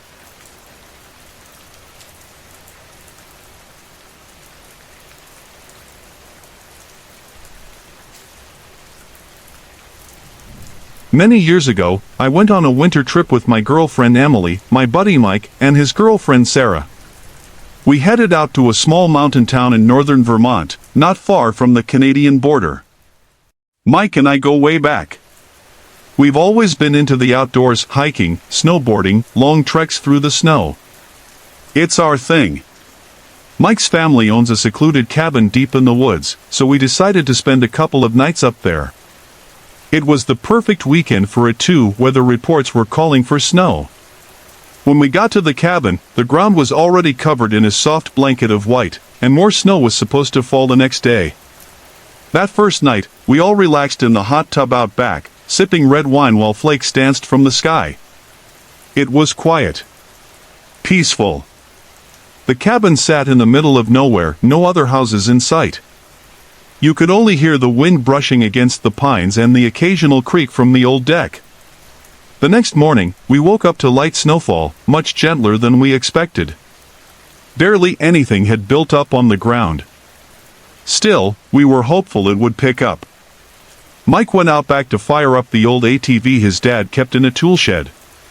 The battery was dead, so we had to jump it using my truck, but after a little work, it roared back to life. We spent the next few hours tearing through the trails on his family's land. It was fun. The property was huge. Wide, snowy clearings made for drifting in donuts, and narrow trails weaved through the woods like something out of a postcard. Fog hung low, and the snow kept falling, slow and steady. Mike drove around with Sarah for a bit while Emily and I took a couple of sleds and found a long hill behind the cabin. We laughed, we raced, we wiped out more than once. After a while, we headed into town for lunch. My pickup handled the snowy roads just fine. By the time we got back to the cabin, the girls were wiped out. They headed to the guest room for a nap. Mike and I? We weren't tired. We layered up, grabbed our hiking packs, and decided to explore one of the longer trails that started behind the shed and went way up into the mountains, beyond where the ATV had taken us earlier. It was a real climb. And while we're both in great shape, hiking uphill in deep snow with boots and gear is no joke. We pushed forward for almost an hour before reaching a clearing near the summit. On a clear day, the view would have been amazing. But all we saw was white fog and snow swallowing everything. We took a break, sitting in the snow and listening to the wind. The flakes were bigger now. The storm had arrived. I asked Mike for the third time, "Are you sure you know the way back?" He laughed and said, "Yeah, man. Trust me." So, he led the way down. The snowfall turned into a full-on blizzard, so we moved faster. Going down is easier, but with poor visibility and freezing winds, it still felt like work. Then I heard it. A low moaning. Almost a humming sound. It came from somewhere behind us, soft but strange. I stopped and called out, "Mike, did you hear that?" He turned and shook his head. "No, what?" We stood still. The wind blew past. And then, there it was again. A groaning sound, closer now. Not an animal. Not the wind. It sounded human, pained, almost mournful. We both turned and picked up our pace. I asked, "What was that?" Mike looked over his shoulder. I don't know. But it's not good. That's when I started to hear footsteps behind us, crunching slowly in the snow. I whispered, "Stop." We both froze. Have you ever stood outside during a heavy snowfall? It's so quiet, like the world's muted. So when we stopped, the only sound was breathing and those footsteps. Crunch. Crunch. Slow and steady behind us. We looked back, but the fog was too thick. The trees were close together, and the snow falling made it impossible to see more than 20 feet. No animal walks like that. And if it were a person, what kind of person follows two guys down a snowy mountain in a blizzard? Mike muttered, "That's not right. That's not an animal." Suddenly, I felt my phone buzz in my coat pocket. I pulled it out with shivering fingers.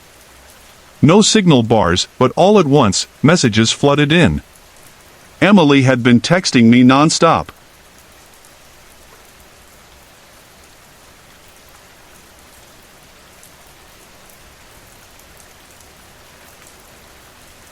The texts came in one after another. Are you two out back? Is that you walking around outside? Someone is out there. Please come back. I'm scared. My heart sank. I looked up at Mike, and for the first time that day, I saw fear in his eyes. I replied as best I could, even though my fingers were numb and wet from the cold. What do you mean it didn't deliver? I thought.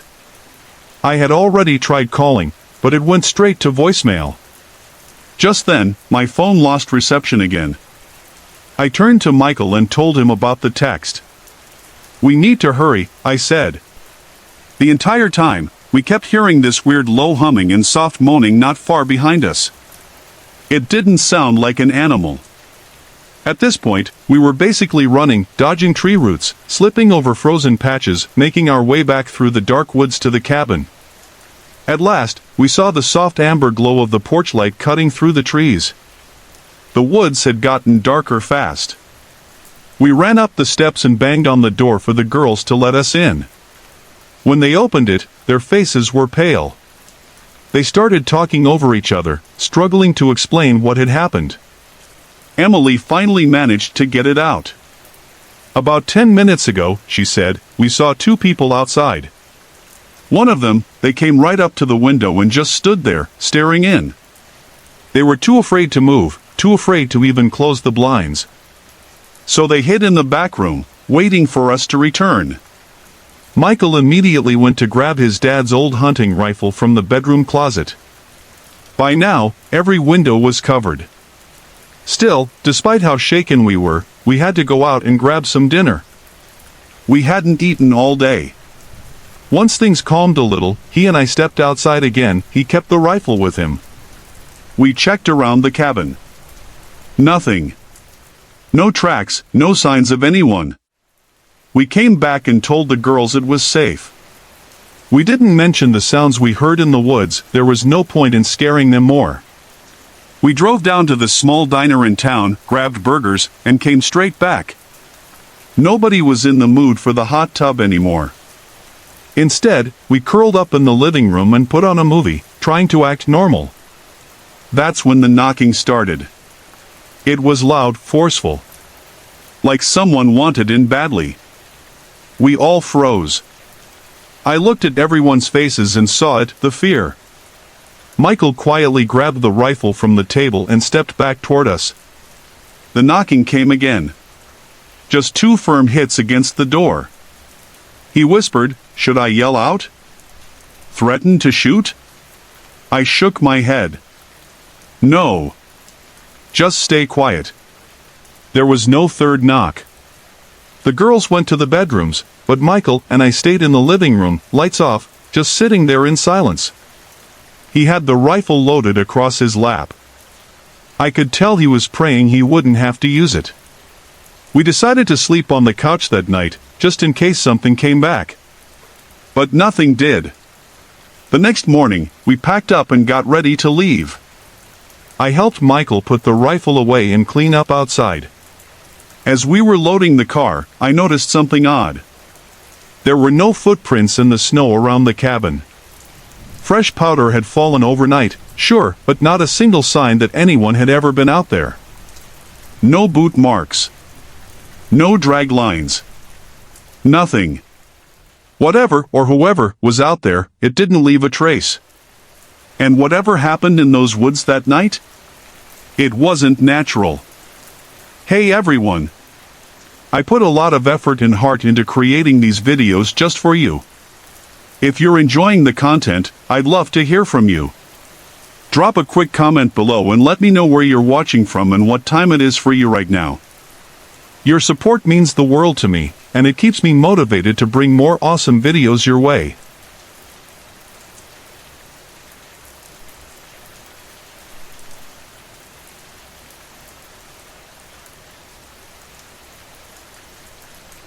I was 21 when I took a maintenance job at a small daycare in Pine Hollow, a quiet little town in Ohio.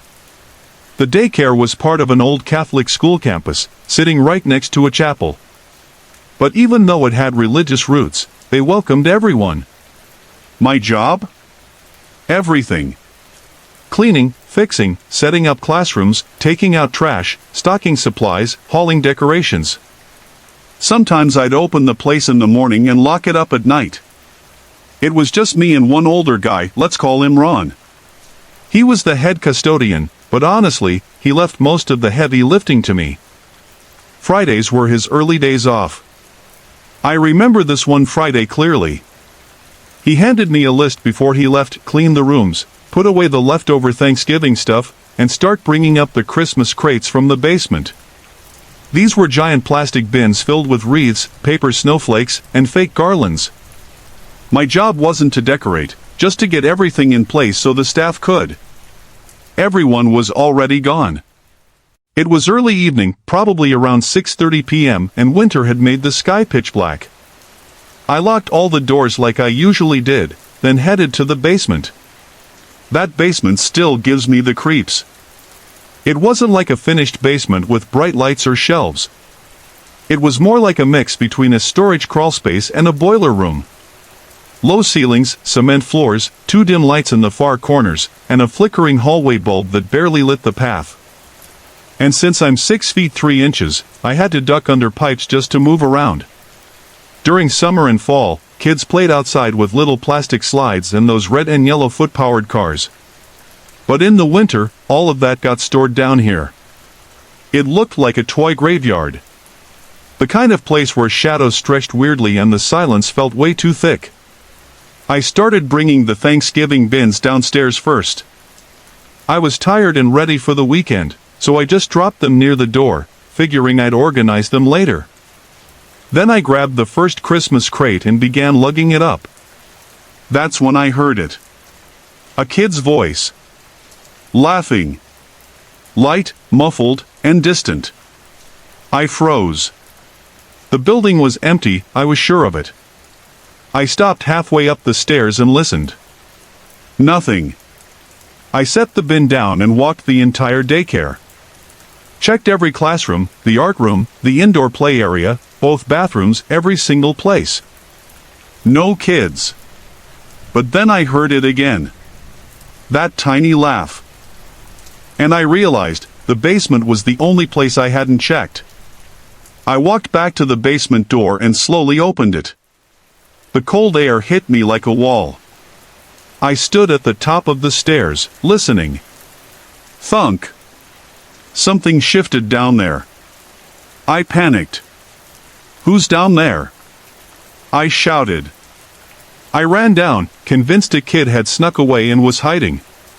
I sprinted through the narrow hallway toward the storage area. As I turned the corner, I saw one of the toy cars move. Just for a second. It rolled and then stopped like someone had just pushed it. My stomach dropped. I called out, "Hey! Come out now!" But no one answered. I walked through the room, checking behind crates, inside bins, even under tables. Nothing. And that's when I started realizing none of those bins could have been closed from the inside. They were big plastic containers with heavy lids. No way a child could have climbed in and shut it. Then something behind me fell. A plastic thump on concrete. I didn't turn around. I don't know why. Maybe I was too scared. Maybe some part of me already knew there was no kid. I bolted up the stairs, skipping steps, my flashlight swinging wildly. At the top, I stopped and turned. Just before I shut the door, I heard it again. A whisper. So soft, I almost didn't hear it. But it was there. A child's whisper. I slammed the door and locked it. I called Ron. Told him what happened. His response was calm, too calm. If you think a kid's down there, call the cops. But I didn't think it was a kid. I called 911 anyway. When the officers arrived, I explained everything. They looked doubtful but agreed to check it out with me. We went back down with flashlights. They opened every bin. Looked behind every box. Searched every corner. Nothing. There was no sign of a child, no sign of movement, and most disturbing, nothing on the floor that could have made that plastic noise. The cops left. I could feel it, they thought I was just jumpy. Maybe imagining things. But I wasn't. A week later, I handed in my resignation. I didn't wait for Christmas. I never went back into that basement again.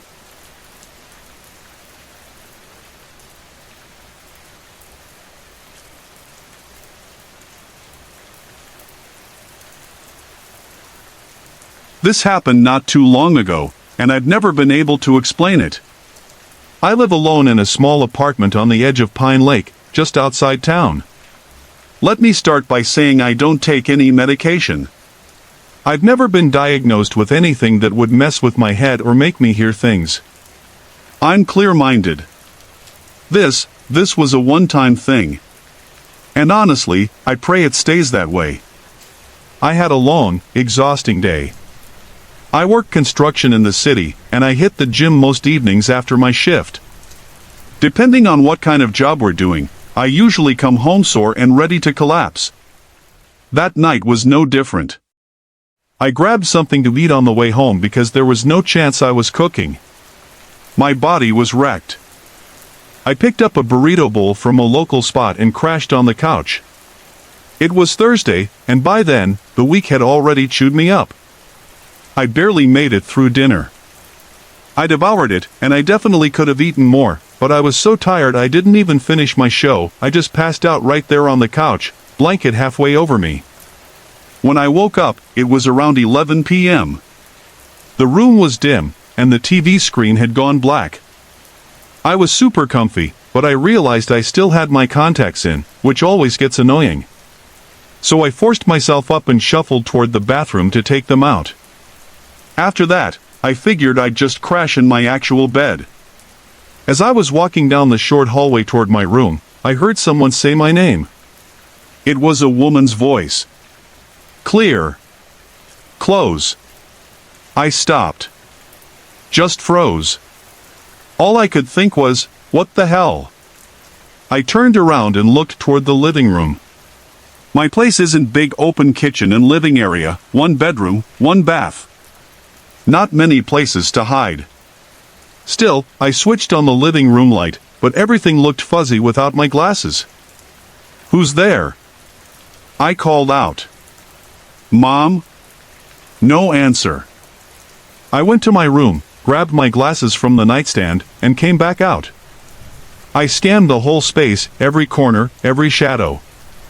It was empty. Still and quiet. I even called my mom, just to make sure it wasn't her messing with me. She answered groggy and confused. I'd clearly woken her up. So, not her. I tried to shake it off. Maybe I dreamed it while half asleep. Maybe I was just overtired. I told myself I was being silly and went to bed. But sleep didn't come easy. My mind wouldn't let go of the voice. The way it had said my name. Soft, familiar, but not familiar enough. Just as I was starting to drift off again, I heard it. My name. A whisper. Inside the bedroom. This time, I knew I was awake. I rolled onto my back and stared toward the foot of the bed, and I saw it. A tall figure. Human-shaped. Standing just a few feet away. I could barely make out the outline of long hair. A woman. Her face was wrong, like it had been blurred out or twisted somehow. I couldn't move. Couldn't breathe. I let out this panicked, broken scream as I reached around for the lamp.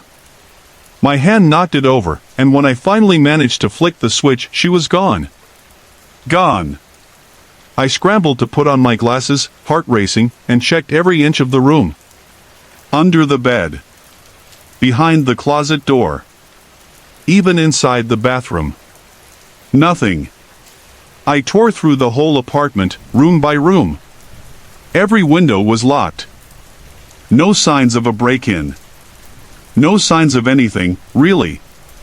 Just silence, and that creeping feeling that maybe something had been there, but left no trace. I finally collapsed back into bed, forcing myself to believe I'd imagined it.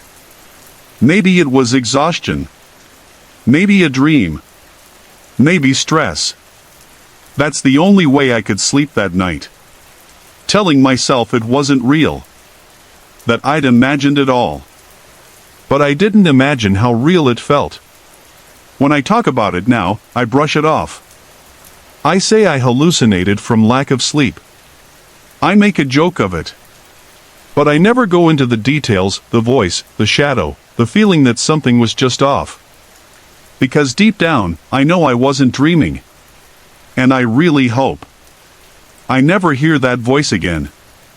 Sorry to interrupt. If you're enjoying the story, let me know in the comments and tell me where you're watching from. Don't forget to like and subscribe for more.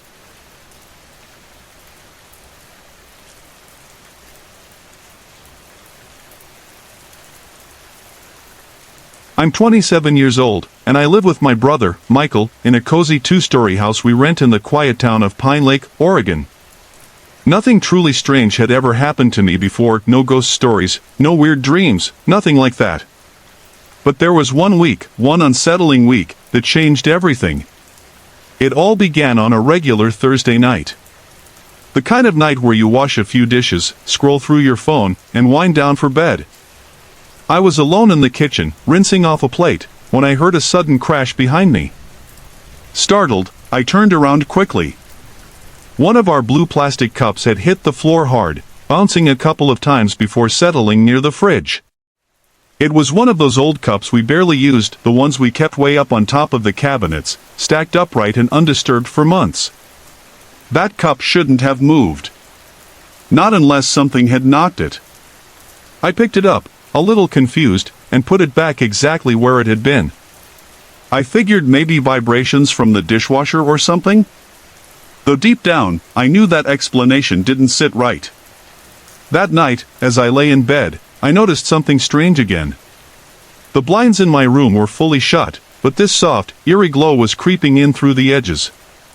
Not bright, not flickering, just off.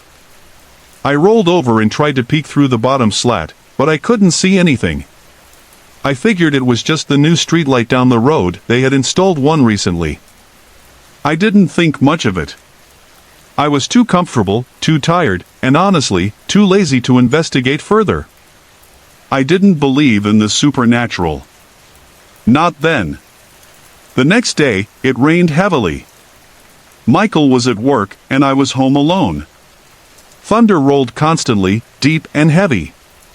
When I heard something crash in the kitchen again, I figured it was just the storm shaking the house. But as I walked in, I froze. It was that same blue plastic cup, now lying sideways on the kitchen floor. I hadn't touched it since the night before. And even in my confused state, I knew there was no way thunder alone could have knocked it down from the top of that cabinet again. I placed it on the counter this time, then just stood there, staring. My skin felt cold. Then, from above me, I heard the unmistakable creak of the wooden floorboards. Someone or something had just stepped in my bedroom. My breath caught. Michael wasn't home. I walked to the base of the staircase and called up, my voice cracking, "Michael?" Silence. Still, maybe it was just the storm rattling the frame of the house. I wanted to believe that.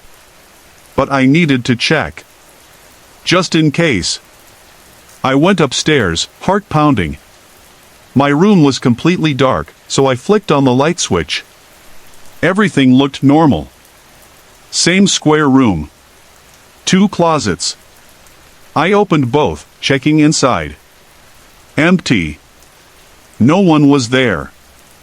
I turned off the light and went back downstairs, trying to shake off the feeling. That evening, when Michael got home, I told him everything. He raised an eyebrow but didn't seem too concerned. Said I was probably just spooked by the weather. And to be fair, nothing else weird happened that night. We hung out for a while, then went to bed. I fell asleep easily, the sound of rain still tapping softly on the windows. But then, I woke up. The room was still dark. I reached for my phone. 2 a.m. I rolled over, pulling the blanket up to my chin. Then, I heard it. Tap. Tap. Tap. It sounded like a finger, just one lightly tapping the window glass. I froze. My mind raced. Who would be tapping on my window at 2 a.m.? And then I remembered, my room is on the 2nd floor. There's no balcony. No tree close enough to reach. No ledge. Just a flat wall and a straight drop to the ground. I sat up slowly, the blanket falling off my chest. My mouth felt dry. I turned toward the window. No figure. No shadow. Still, I needed to be sure. I got up and lifted the blinds. Nothing. No one. But I know I heard those taps. They were real. Sharp. Deliberate. I bolted to Michael's room, almost tripping on the rug. I shook him awake, barely able to speak. I told him everything about the tapping, the cup, the footsteps. I could tell by his face he didn't fully believe me. Who would? Honestly, if this hadn't happened to me, I wouldn't believe it either. That night, I didn't sleep in my room. I camped out on the couch with the TV on low volume. It made me feel safer somehow. It's been 3 weeks since all that. Nothing else has happened since. No cups falling. No lights. No tapping. But I still think about it. About how it all felt too real to be a coincidence. And I wonder, what would have happened if I had opened the window that night?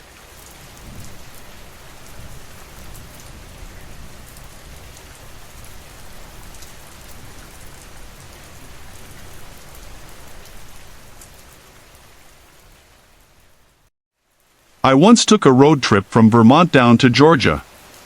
About halfway there, I needed to stop for the night and rest. It was past 11 p.m. when I pulled off the interstate near a small town called Willow Creek.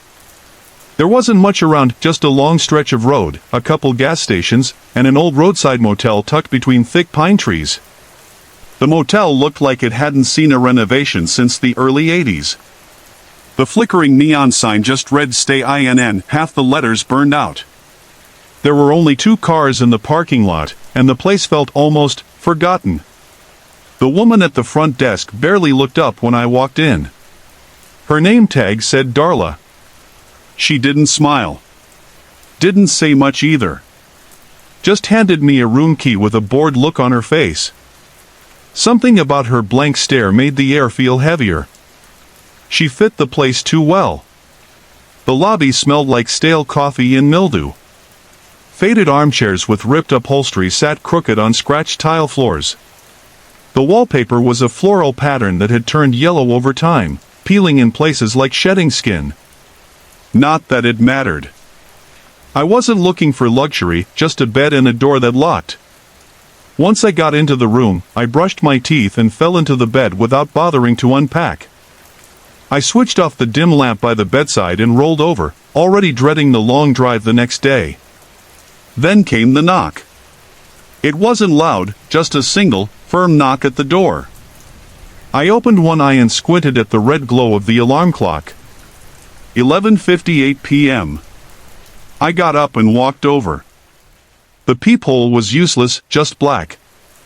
I frowned and checked the gap under the door. No shadows. No feet.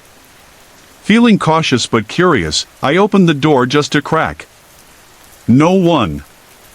I pulled it open all the way and looked down the hallway in both directions. Empty. Silent. The air smelled like old wood and cleaner. I locked the door again, this time using the bolt, and climbed back into bed. Another knock. This time I leapt up and rushed to the peephole. I could see the hallway now. It was empty. I stood there for a second, trying to understand what had changed. Why the peephole had suddenly started working. I opened the door again. The hallway stretched out in both directions, still no sign of anyone. My skin was starting to crawl. I grabbed the room key and walked back to the front desk. Darla was still sitting there like she hadn't moved. I told her someone had knocked on my door twice and asked if she could check the hallway cameras. Her eyes didn't even blink. "We don't have cameras in the hallways," she said. I stared at her. "You only have 2 other guests here. Can you at least check with them?" She shrugged. "There's only one other guest in the whole building," she said. Then she just stared at me. Like that was the end of the conversation. I gave up and walked back to my room, trying to shake the cold feeling crawling up my spine. I bolted the door and pulled out my headphones. I loaded up one of those 10-hour sleep videos, Rain and Soft Piano, and let it play. I figured maybe someone was just messing around. Blocking the noise would help. And it did, for a while. At some point, I rolled onto my back and opened my eyes. Just looking around the room. Letting my brain settle. That's when I saw it. In the far corner near the ceiling, something was standing. I blinked hard. But it didn't vanish. It wasn't a shadow. It looked like a person, tall as the room itself, head brushing the ceiling. Its arms were so long they hung past where a normal person's knees would be. But it didn't move. A cold weight sat on my chest. I jumped across the bed and slammed my hand on the lamp switch. Light flooded the room. The corner was empty. I stood frozen, heart racing like it might break out of my chest. I told myself I must have imagined it. Just a dream, maybe. Stress. Exhaustion. I took a deep breath, turned off the light, and laid back down. The sleep video was still playing in my ears. My fingers curled in the sheets, trying to hold on to calm. But I couldn't shake the feeling. Something was watching me. I sat up slowly. My eyes moved to the same corner. It was back. That same figure. Towering. Still. Watching. I crawled to the foot of the bed, barely breathing, and leaned closer to see if my mind was playing tricks. Then, I swear, I saw its arm twitch. Long and thin like tree branches. The fingers flexed. That was it. I dove across the bed again and turned on the light. Nothing there. I didn't stop to think. I grabbed my bag, shoved everything inside without even zipping it fully, and got the hell out of that room. I tossed the room key on the front desk as I passed. Darla didn't even look up. I walked straight to my car and didn't stop driving for another 50 miles until I found a Holiday Inn just off the interstate. It was bright, clean, full of people. I collapsed into the bed and finally slept. No knocks. No shadows. No watchers in the corner. But sometimes, when I'm in a quiet room late at night, I swear I still see something shift in the dark. What do you think happened in that motel? Hey everyone! I put a lot of effort and heart into creating these videos just for you. If you're enjoying the content, I'd love to hear from you. Drop a quick comment below and let me know where you're watching from and what time it is for you right now. Your support means the world to me, and it keeps me motivated to bring more awesome videos your way.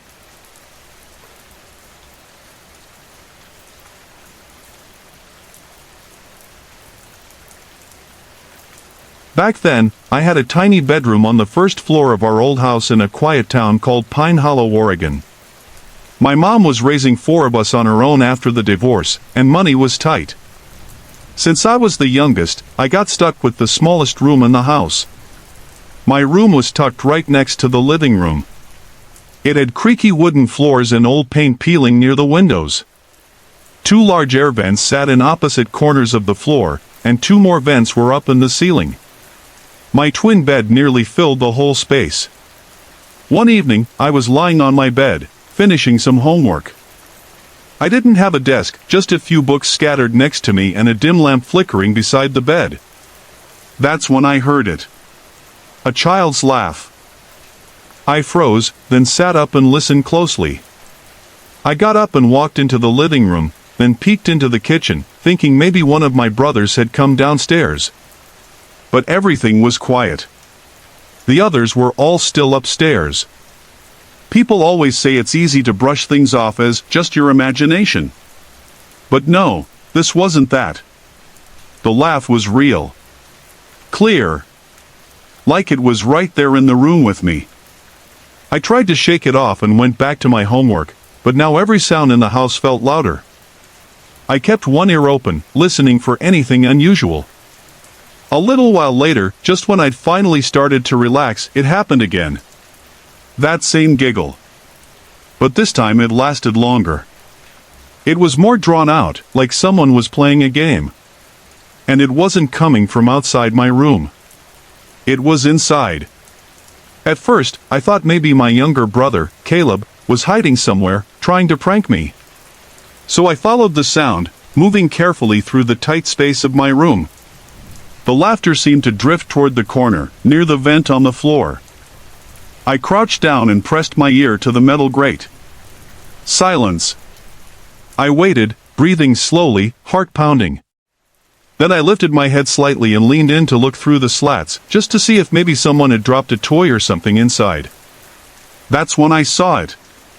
Eyes. A pair of small, round eyes staring straight back at me. I screamed louder than I ever have in my life. My mom came rushing in, panic on her face. I told her what I saw, what I heard, but of course, the room was silent. The giggling was gone. And so were the eyes. She told me I was overtired. Said I was probably dreaming with my eyes open. But I refused to sleep there that night. So she let me stay in her room. That went on for a week before she insisted I go back. So I did. I spent the next 4 years in that same little bedroom. And nothing else ever happened again. Still, to this day, I think about those eyes. And sometimes I wonder, what if they're still down there, waiting?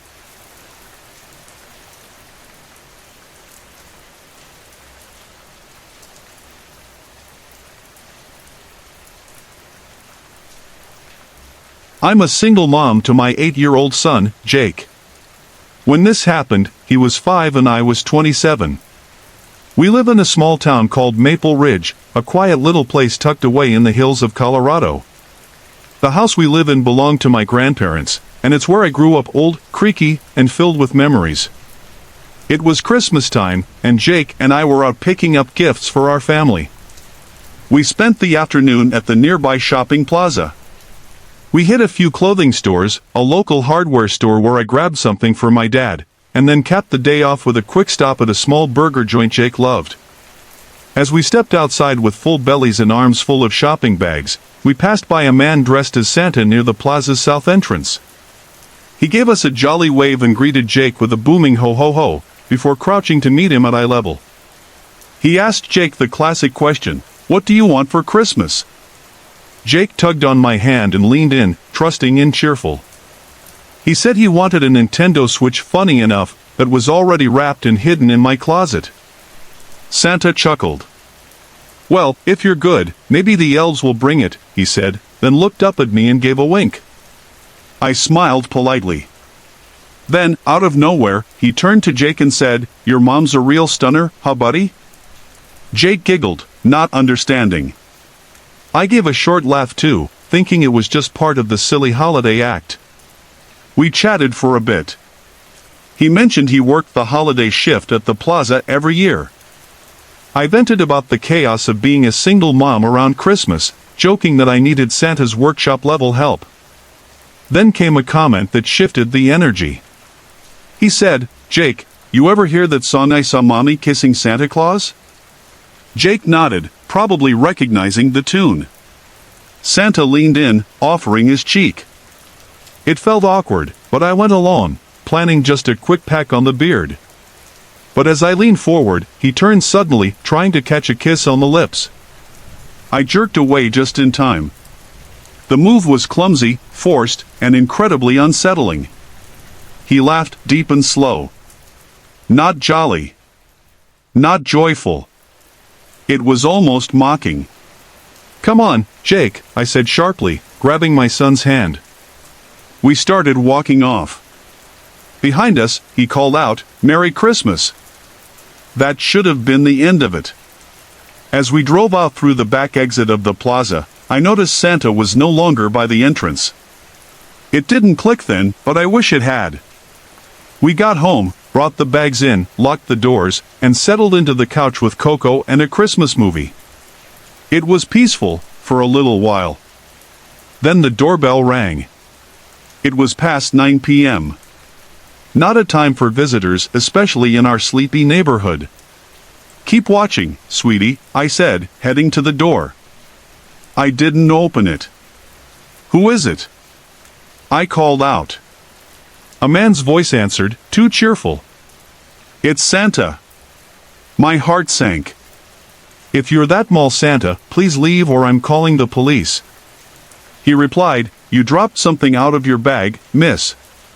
"Just trying to return it." "What was it?" I asked. He hesitated. "I'm not sure." "Not trying to snoop. Just open the door and I'll hand it over." My skin crawled. "Leave." "Now," I said.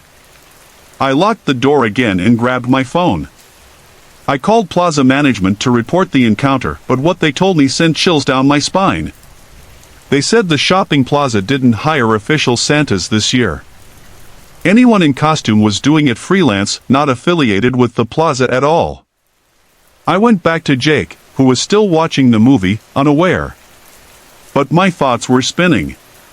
After a while, I excused myself and went to the kitchen. I lifted the blinds to look outside, but all I saw was my own reflection. The porch light was off, and beyond that was pure black. Then, from somewhere outside. Ho, ho, ho. It wasn't playful. It was menacing. He was out there. Watching. I called the police immediately. Told them everything, that I was being followed by a man in a Santa costume. They sent officers to take a report. Having the police come gave me some comfort.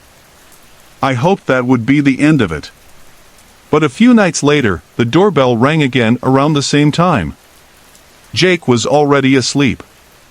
I was on the couch watching a baking show, trying to relax. When I heard the bell, I turned off the TV and froze. I didn't go to the door. Instead, I crept upstairs and waited. No second ring came. Just silence. The next morning, I found something taped to the front door. A note. Printed. No envelope. I took a picture of it before handing it over to the police. Here's what it said. I'll just be blunt. I'm sure you know who this is. I didn't mean to freak you out. I just had a long shift, And when a beautiful woman starts talking to you after 6 hours of playing Santa, your mind starts spinning. You and your son are the sweetest pair I've seen in a long time. I felt something when we talked. You felt it too, didn't you? I already know where you live. Now I just need your number. Don't be shy. Text me sometime. Maybe we can grab dinner. I know this might seem weird, but when I want something, I go after it. Happy holidays if I don't hear from you. Ted. I wanted to scream. Instead, I took that photo, called the police, and handed over the printed note. Because it had a phone number, they were able to trace it. A few days later, I got a call from a detective. He said action had been taken. I wouldn't be hearing from Ted again. And if I did, I was to contact them immediately. I never heard from that creep again.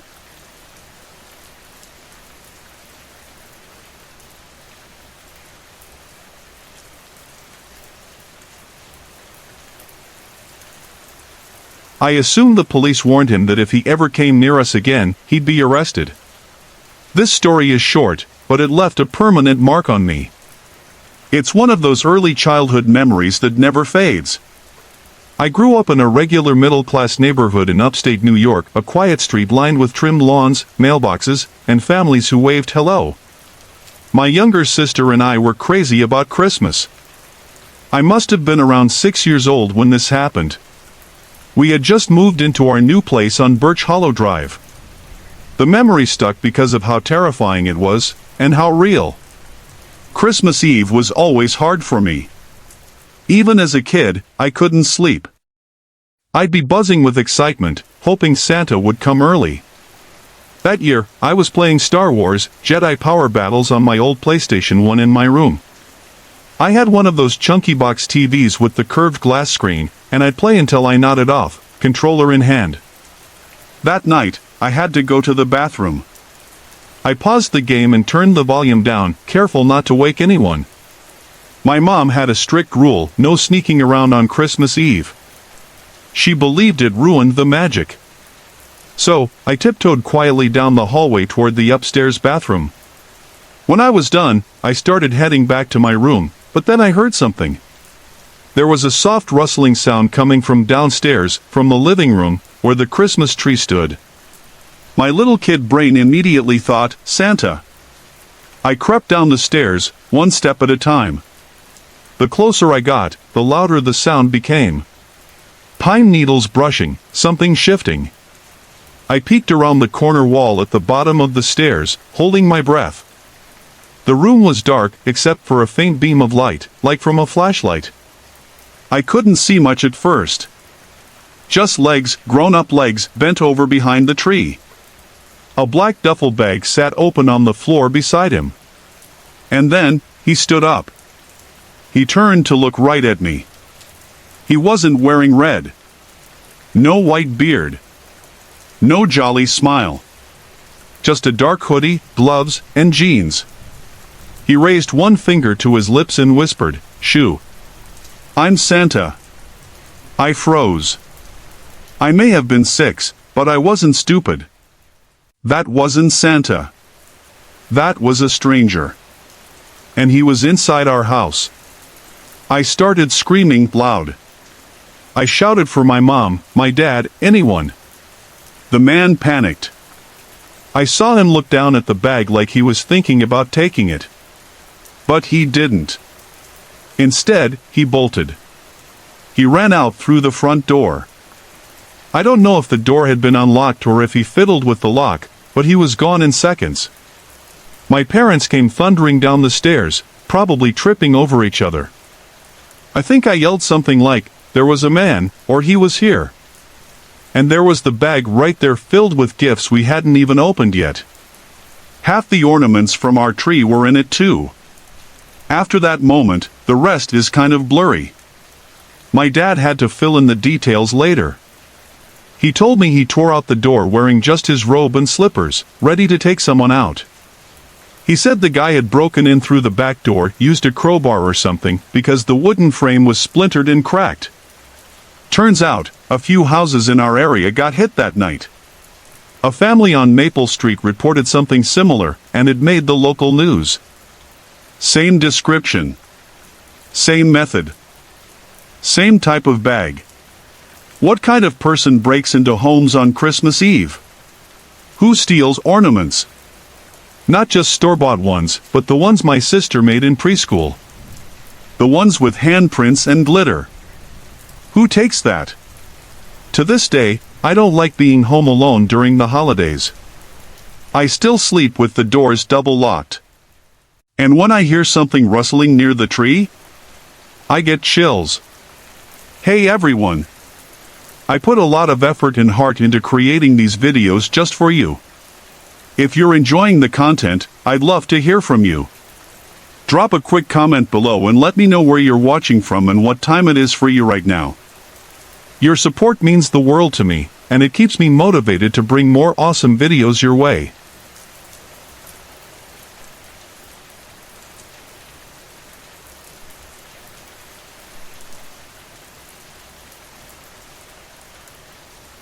Let me tell you about something that still haunts me. I was 6 when I had my first real memory, but this one? This one's much more recent, and I remember every detail like it just happened yesterday. It was December 2020. My wife and I had bought a little house in the town of Pine Lake, Indiana a few years earlier. It's one of those quiet towns where people leave their doors unlocked and decorate for every holiday. Perfect for starting a family. That's why what happened 2 years ago shook us to our core. You never really expect this kind of thing when you live in a nice neighborhood where everyone waves hello and shovels each other's driveways in the winter. We knew almost all our neighbors. The couple on the left had a golden retriever that barked at everything. Across the street, there was a retired teacher, a newlywed couple, and a guy who restored classic cars. On our right was Paul. Mid-40s, single, polite but distant. We'd wave. Maybe talk about the weather. That was about it. Paul kept to himself. Every morning, I'd see him get into his old blue Ford and drive off, probably to work, though I never did ask what he did for a living. But that week, his car hadn't moved. Not once. Honestly, that alone wasn't strange. People get sick, take time off, go out of town. But what stood out was the Christmas lights. Everyone on our street put up lights. Pine Lake goes all out for the holidays. Even Paul. I always found it interesting, him living alone, yet still putting up decorations. It made me like him a little more. I was a little late that year, setting up my lights on a cold Wednesday night. Snow was falling. I was out there untangling cords, freezing my fingers, when I noticed Paul's lights. They weren't just blinking, they were flickering. Fast. Wild. Like something was wrong. All of them. Not just one strand. The entire house looked like it was glitching. The next morning, I left for work around 10 a.m. Paul's car was still in the driveway. His blinds? All closed. By the time I got home, they were still closed. But his lights? Still on. I made a joke to my wife, maybe Paul was hibernating. We laughed it off. Later that night, she came back inside looking uneasy. Paul's lights are going crazy again, she said. So I stepped out to see. Sure enough, it was the same chaotic flickering, way too erratic to be some preset pattern. Something wasn't right. I decided to check in on him. Just to make sure everything was okay. I walked over and knocked. No answer. I rang the doorbell. Nothing. I waited. Knocked again. Eventually, the door creaked open. Paul stood there. Same guy. Only, something was off. I mentioned the lights, told him they'd been flickering like mad. Of course, now that I was standing there, they were completely fine. I even laughed and said I wasn't imagining it. He just nodded slowly. Ha! Must be a wiring thing, he mumbled. I asked if he was feeling all right. He said he'd been under the weather. But his voice was distant. Detached. His eyes didn't quite meet mine. And then faint, but real, I heard it. A scream. A child's scream. From inside his house. It was so quick, I thought maybe my brain was playing tricks on me. But it was there. A desperate voice, muffled. Like from far below. Paul didn't have kids. I almost asked him, "Did you hear that?" But the words caught in my throat. Instead, I nodded and said, "All right, feel better, man." Then I turned around and walked back to my house fast. As soon as I shut the door behind me, I told my wife, "Call the police. Now." She looked at me like I was crazy. What? I think Paul has a kid in his house. A kid that shouldn't be there. I didn't wait. I called myself. Told dispatch exactly what I'd heard, what I'd seen or hadn't seen. Asked to stay anonymous, though deep down I knew Paul would figure it out. 15 minutes later, red and blue lights lit up the street. The cops didn't knock. They went straight in. The silence was awful. When I heard what they found, I nearly collapsed. A boy. Locked in the basement. 10 years old. Missing for 4 days. Taken from a neighboring county nearly 30 miles away. They said he was smart. Real smart. He'd found a way to mess with the electrical wiring from the basement, causing the lights to flicker as a signal for help. He must have seen me through one of those tiny basement windows and knew it was his shot. When I rang the bell, I guess he figured, this is it. Someone's out there. He saved himself. That kid is a hero. He's back with his family now. I don't know what he went through in that house. I don't want to know. But I hope someday he forgets just enough to sleep peacefully again. As for Paul? He's never coming back to Pine Lake.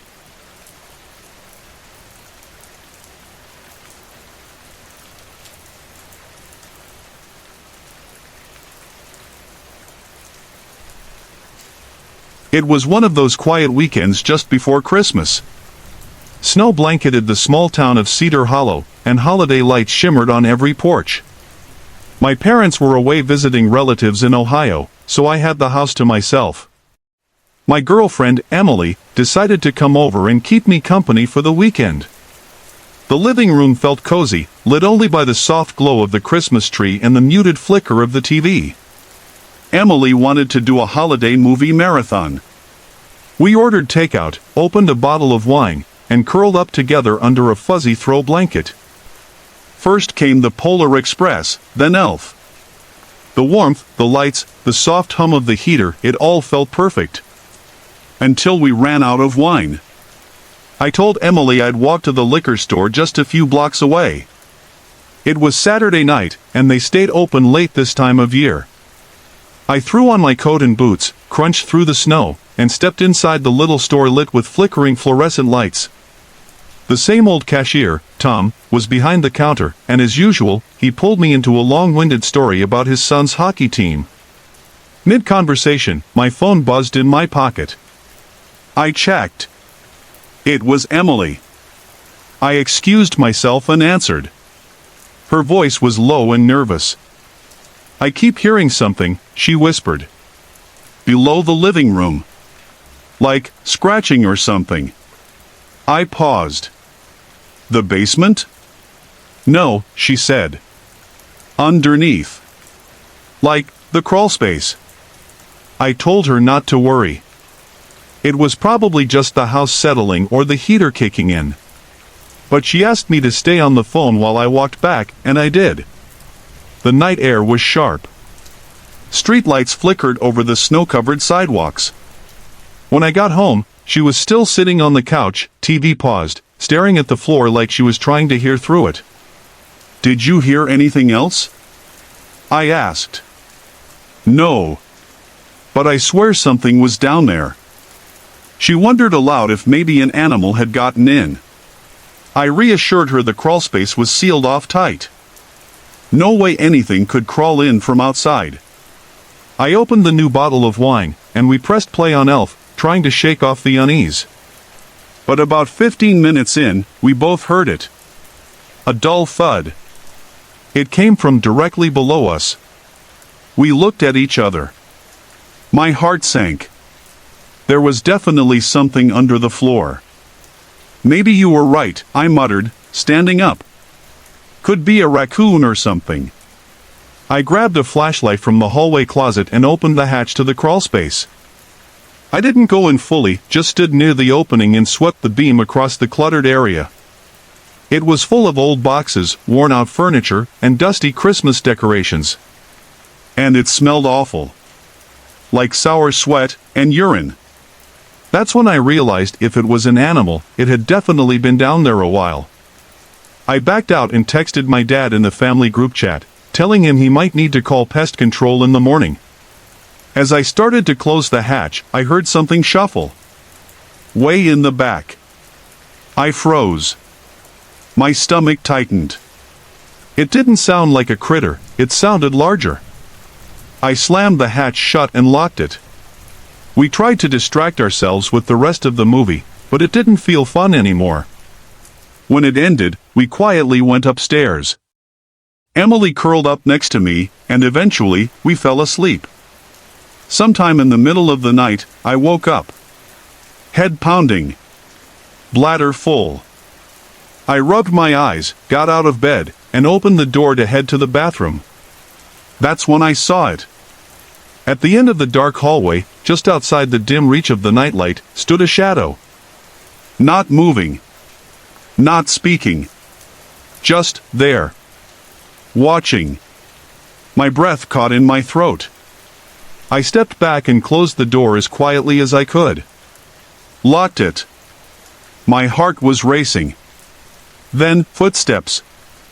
Slow, heavy. Coming toward our room. The doorknob turned, gently. Then, a voice. Deep. Gravelly. Hello? Emily screamed. She had woken up too. I didn't even try to calm her down, I was frozen. Whoever it was, they walked away. I grabbed my phone and called 911. Every second waiting felt like an hour. When the police arrived, the house was quiet. Empty. But not untouched. The crawlspace had clearly been disturbed. And worse? There was a puddle of urine in the far corner. Not from an animal. From a person. Someone had been living down there. For who knows how long. The police said it was probably a squatter. Maybe someone who snuck in days ago when the house was unlocked. Maybe homeless. Maybe disturbed. But none of that made us feel any better. I lock every door now. Every night. Without fail. And sometimes, when it's really quiet, I still wonder if I hear something moving beneath the floorboards. Do you ever wonder what's right beneath you? Someone might be listening. Right now. Sorry to interrupt. If you're enjoying the story, let me know in the comments and tell me where you're watching from. Don't forget to like and subscribe for more.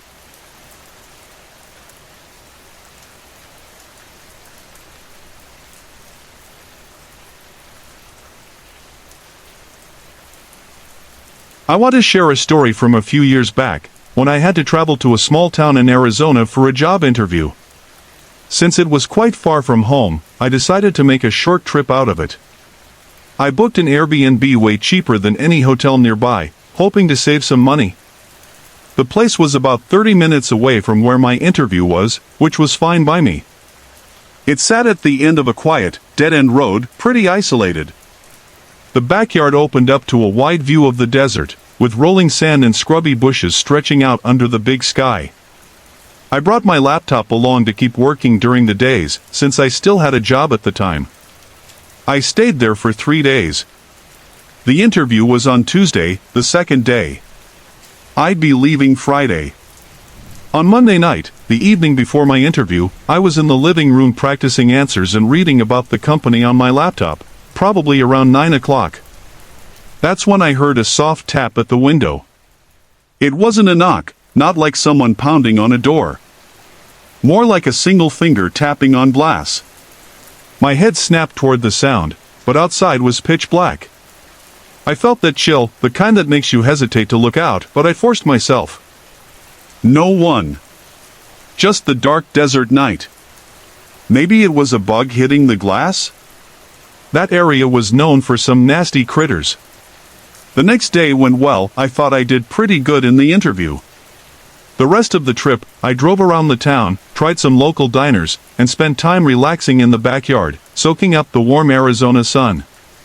Little did I know, someone was probably watching me from the shadows while I sat out there. That night, I was inside watching Breaking Bad on Netflix. Suddenly, that same tap came again at the window. This time, there was no mistaking it. Definitely not a bug. I felt unsettled but went straight to the window again. Still no one visible outside. I checked the front windows, then stepped outside and looked around the porch and driveway empty. I walked to the back door and stepped onto the porch, staring out into the vast desert behind the house. Silence. Darkness. Then, from far off in the distance, I heard a sharp click, like someone clicking their tongue against the roof of their mouth. It echoed, lonely and deliberate, carried on the dry desert wind. I got the sinking feeling someone was hiding just beyond the light, watching me, playing some twisted game. I yelled out, hoping to scare them off. Almost immediately, another click came back from the same direction. Now, I could just barely make out a figure standing not far away. Dressed all in black, blending with the night. I started to walk closer but stopped myself. No way was I getting any nearer. I called out, "You're on private property. Leave now or I'm calling the cops." The figure vanished quickly into the dark. I guessed it might have been the Airbnb owner, but honestly, I wasn't sure what to think. The next night, I was in bed with my laptop again, watching Breaking Bad before trying to sleep. I probably watched 2 episodes, about an hour and a half. No strange sounds, but I couldn't stop thinking about the clicks. Then, as soon as I switched off the lights and lay still, within 10 seconds, I heard the clicking sound again. This time, muffled, coming from the closet inside the bedroom. I stared at the slightly cracked closet door. Without thinking, I jumped out of bed, still in my pajamas, and ran to my car. I sat in the driveway with the engine running and called 911. While talking to the dispatcher, I kept my eyes glued to the house, waiting for something or someone to appear. Soon, a police car arrived. Together, we checked the small house. There weren't many places to hide. In the end, I packed my things and left that night for a nearby hotel. I reached out to Airbnb and the host but only got a partial refund. I still wonder if it was the host. Who else would have a key? There were no signs of forced entry. Whoever it was knew the place well. What do you think happened out there in that desert night? Have you ever felt watched, even when no one's there?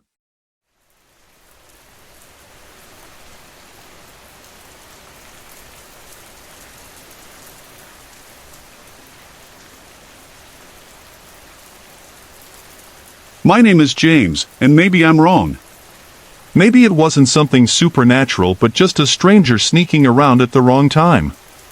My wife Emily and I have been together for 10 years, married for 2. We just bought our first home less than a month ago, and honestly, it hasn't started off well. We moved to a small town in northern Georgia called Waycross.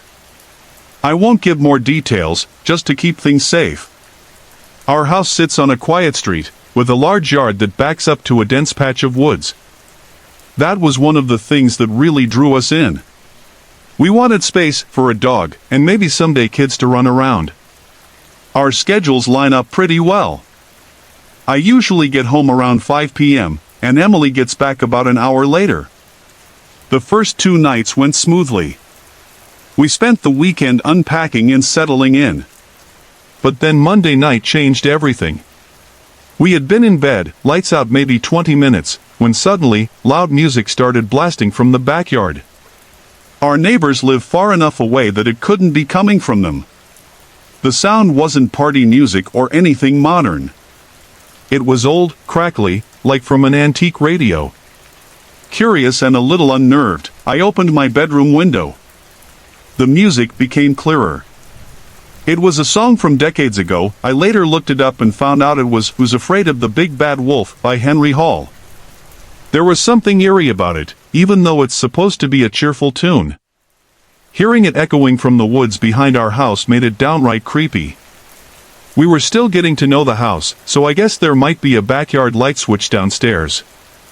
I ran down to the back door and flipped the switches near it. One set of lights flicked on over the yard. I stepped outside, but the music was louder and seemed to come from deeper in the woods. I stood still as the song played all the way through. When it ended, silence fell again. I figured maybe some kids were playing a prank on the new neighbors, though even thinking that felt strange. I told Emily that, hoping it was just a dumb joke. But the very next night, it happened again. Right after we turned off the bedroom lights, music blasted from outside, this time, the familiar, haunting Tiptoe Through the Tulips. Emily and I exchanged worried looks. This wasn't a coincidence anymore. When I glanced out the window, I saw something on the grass, not a person, but definitely something. I told Emily I'd check it out. She urged me to call the police first, and I agreed we would. But I stepped outside determined to show whoever it was that we weren't scared newcomers. The object on the ground was smaller than I thought, an old radio, playing that creepy tune. I switched it off and held it up, shouting to Emily that someone had left it there to scare us. Then she screamed my name, frantic, telling me to run. I asked why, and she yelled back, "There are people behind you." My heart jumped. I turned to the edge of the woods and saw 3 dark figures standing about 6 feet apart, facing me. They didn't move closer, just stood there. I didn't hesitate. I ran back inside and slammed the door. Emily was already upstairs, crying and terrified. I called the police immediately. They arrived quickly. We explained everything, and I showed them the radio, asking if they could take it as evidence. I only touched the handle, so hopefully, they could get prints. The officers scanned the woods with their flashlights, probably trying to scare whoever was out there away. After they left, Emily and I still felt exposed and scared. Thankfully, no one has come back since. This all happened just a few weeks ago, but it still feels fresh, like we're not quite safe yet. What do you think was really behind those woods? Have you ever heard music in the middle of nowhere that just didn't belong? Hey everyone! I put a lot of effort and heart into creating these videos just for you. If you're enjoying the content, I'd love to hear from you. Drop a quick comment below and let me know where you're watching from and what time it is for you right now. Your support means the world to me, and it keeps me motivated to bring more awesome videos your way.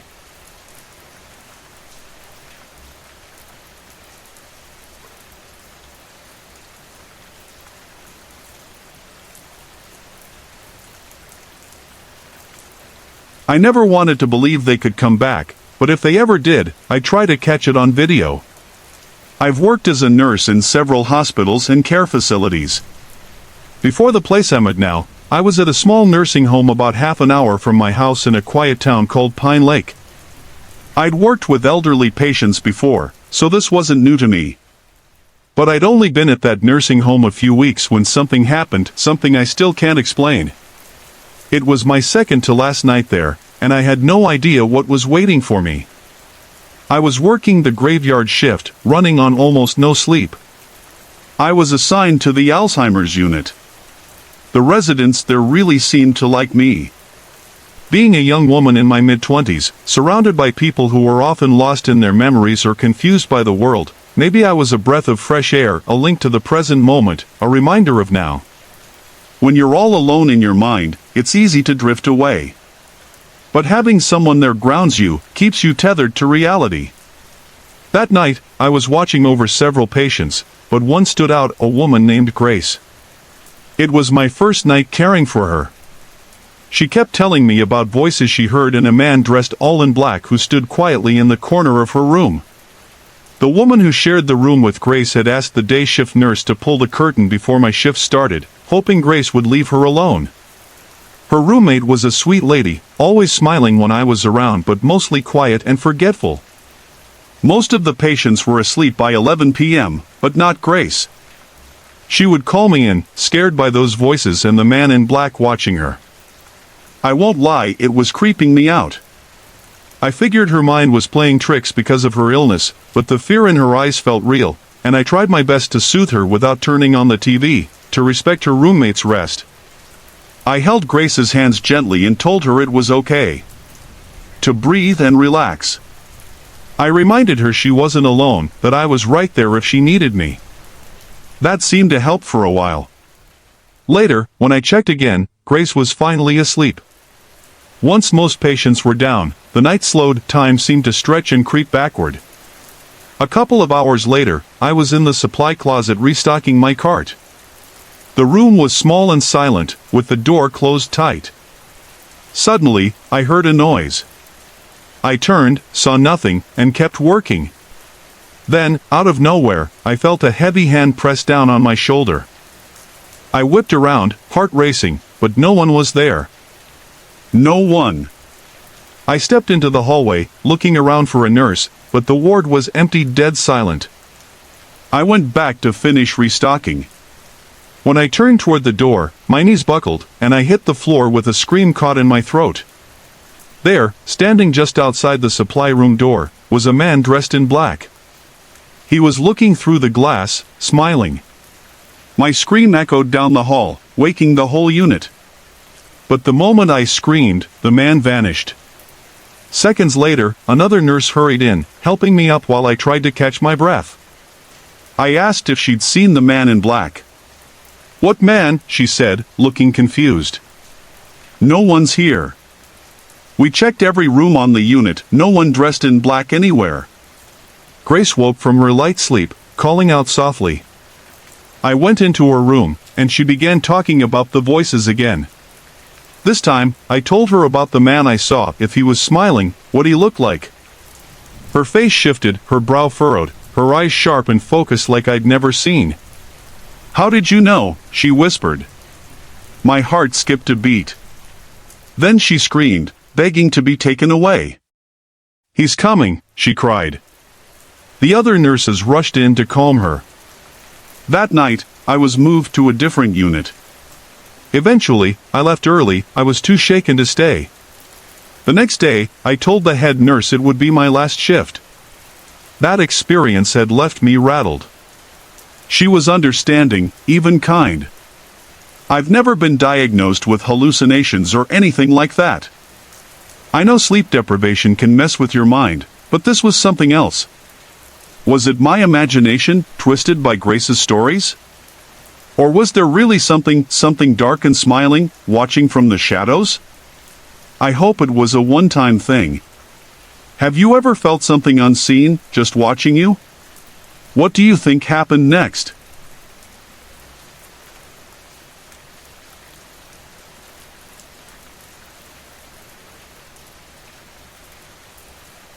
I was driving home from my job one night, taking my usual route through a small town called Pine Lake.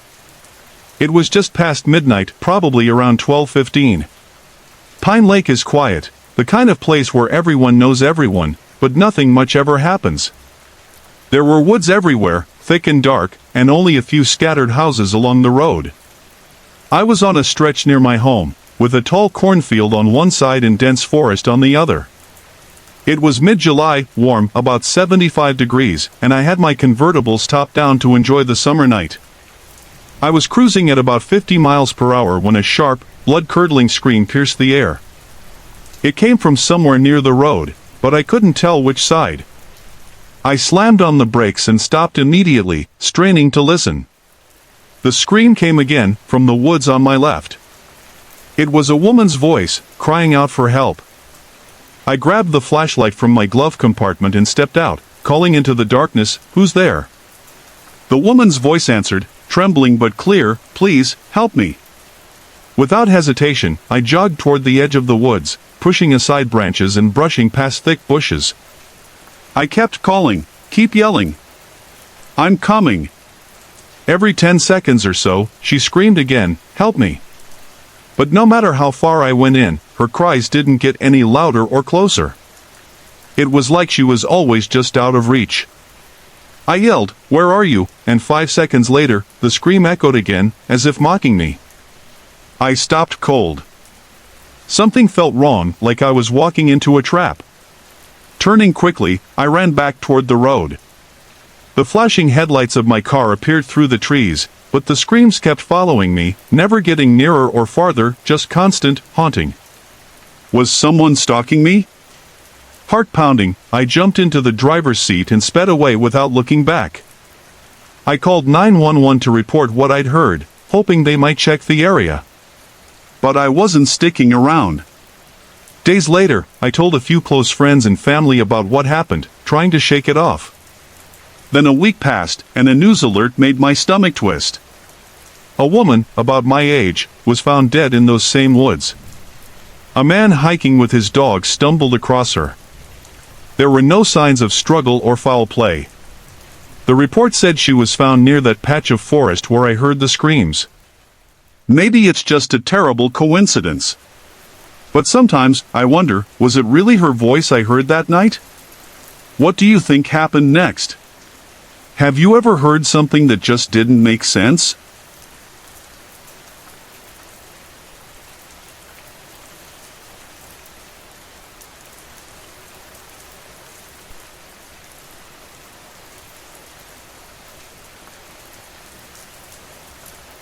Before my girlfriend Emily and I officially started dating, we hung out a lot.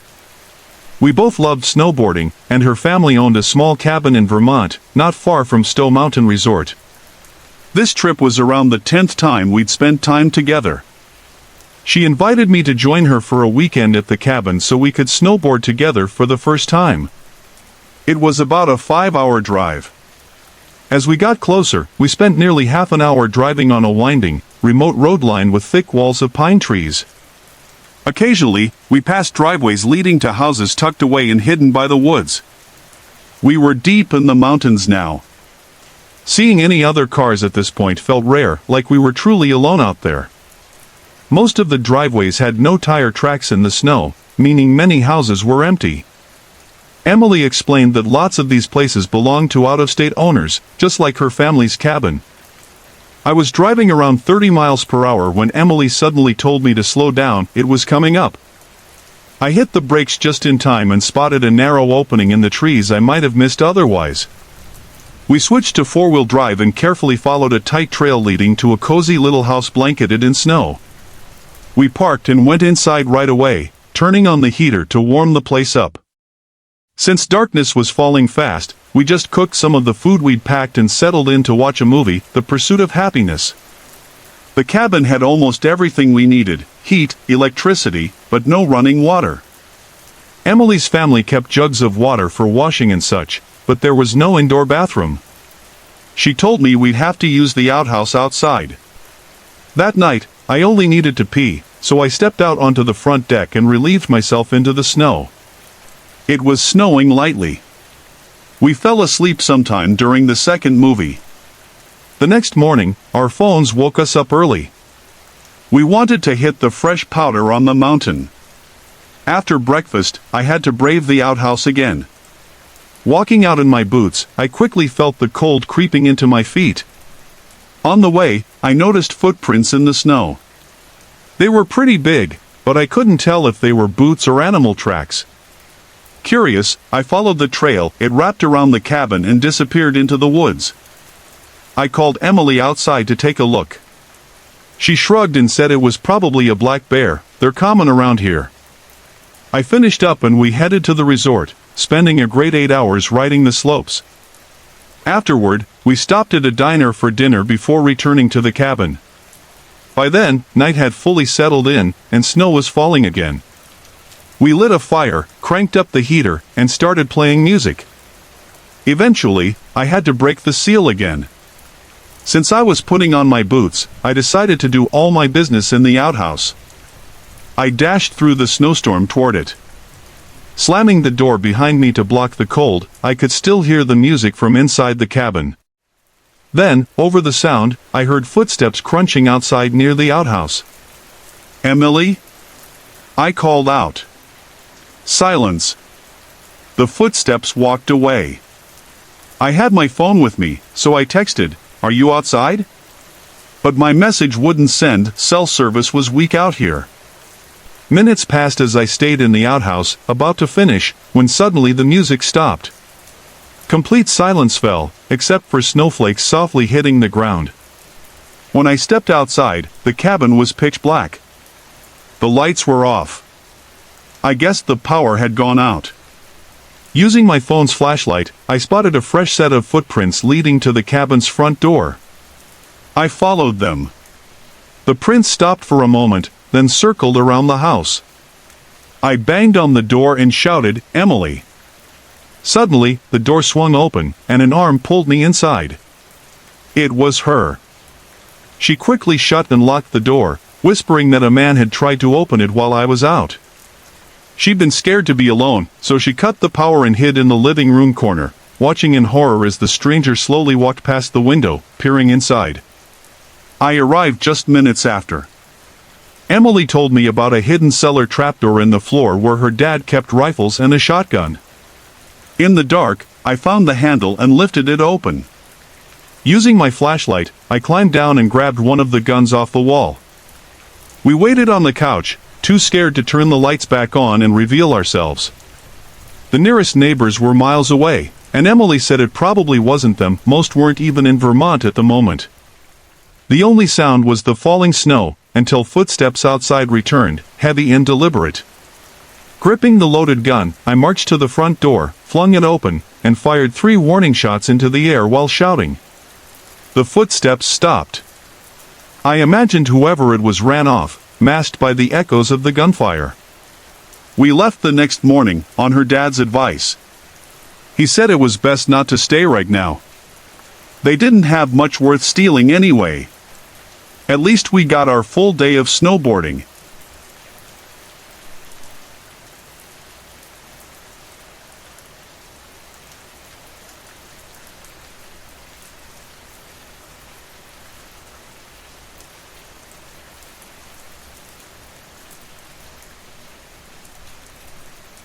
My name is Ethan.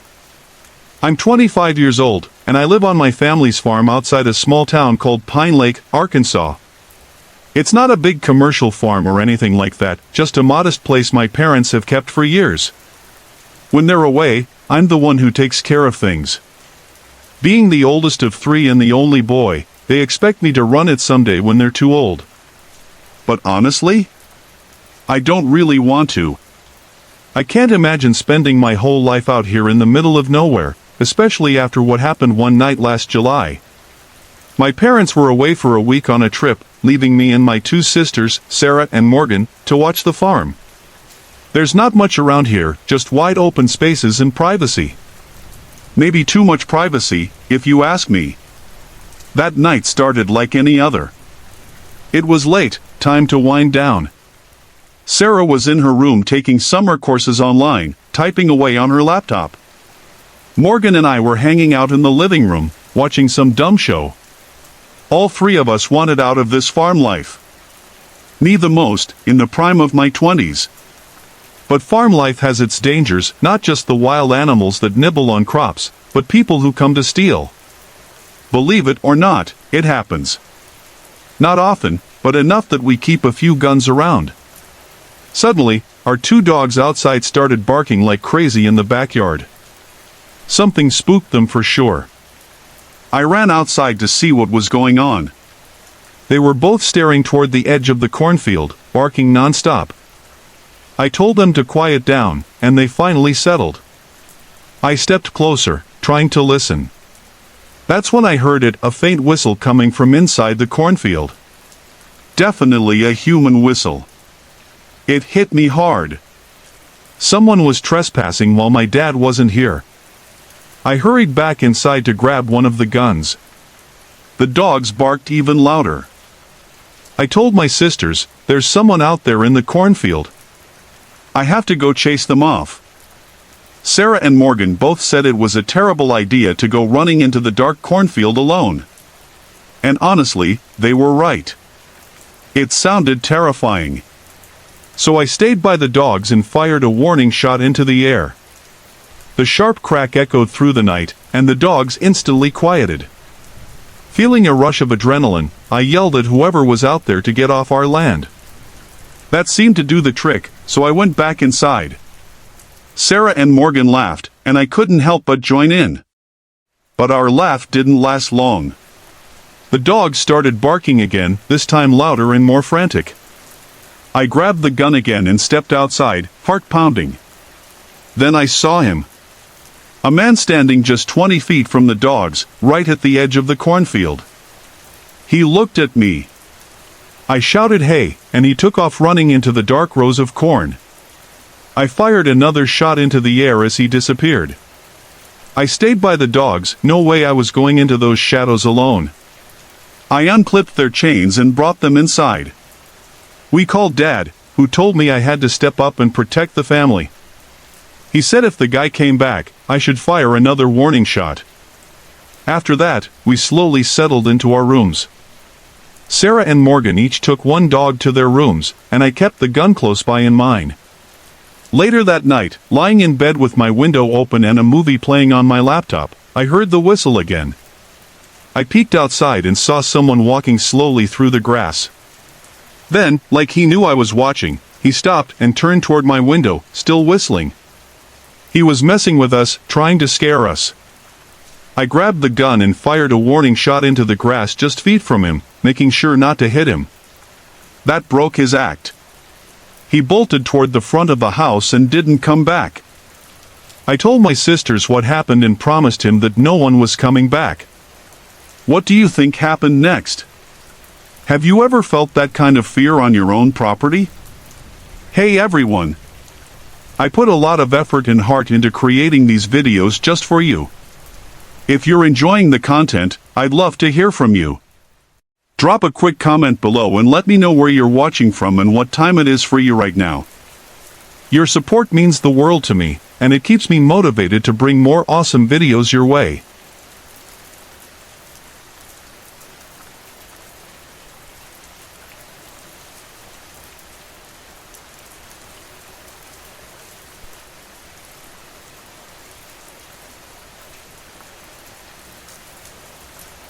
I never found out who it was, or why it happened. Maybe it was some teenagers out in Silver Springs just trying to spook the local farmers for laughs. Or maybe it was someone more dangerous. I used to work as a night stalker at a supermarket in a small town just outside Pine Lake. The store was called Valley Market, the biggest and most popular grocery around. My shift started right after closing at 10 p.m. I worked from 10 p.m. to about 3 a.m., restocking shelves and organizing everything before the next day's customers arrived. I had the keys to the store for after-hours access. Usually, I worked with one other person, either Terry, Carter, or Alfonso. That night, I was supposed to work with Terry. I got to the store and let myself in through the back door where the inventory was kept. I started moving boxes with the pallet jack, bringing a whole pallet out to the sales floor. I began down the bread and snack aisle, making sure the older loaves were at the front and the fresh ones behind. After a while, I noticed I hadn't seen Terry yet. I went back to the stockroom where we usually left our things. But he wasn't there. I propped the back door open with a doorstop, thinking he'd show up soon. I headed back to work for about 30 more minutes, but still no Terry. So, I checked the stockroom again. The back door was shut now. That made me think Terry must have arrived somewhere else. When I opened the doorstop was lying outside on the ground. That struck me as strange. Why would he kick it outside instead of setting it back inside? I called out, "Terry," but only my voice echoed back. No answer. I pulled out my phone and called him. He picked up, sounding groggy. "Hey, man, I'm not coming in tonight. I'm sick." A chill ran down my spine. I told him the doorstop was kicked off the door. He said maybe it just came loose by itself. No one else was scheduled that night. I told him to rest up, and we hung up. I wasn't sure I believed the doorstop just fell. I had pushed it in tight before. I glanced around quickly to see if anyone was hiding back there. No one. Still, an uneasy feeling settled over me as I went back to stocking the rest of the bread. Sorry to interrupt. If you're enjoying the story, let me know in the comments and tell me where you're watching from. Don't forget to like and subscribe for more.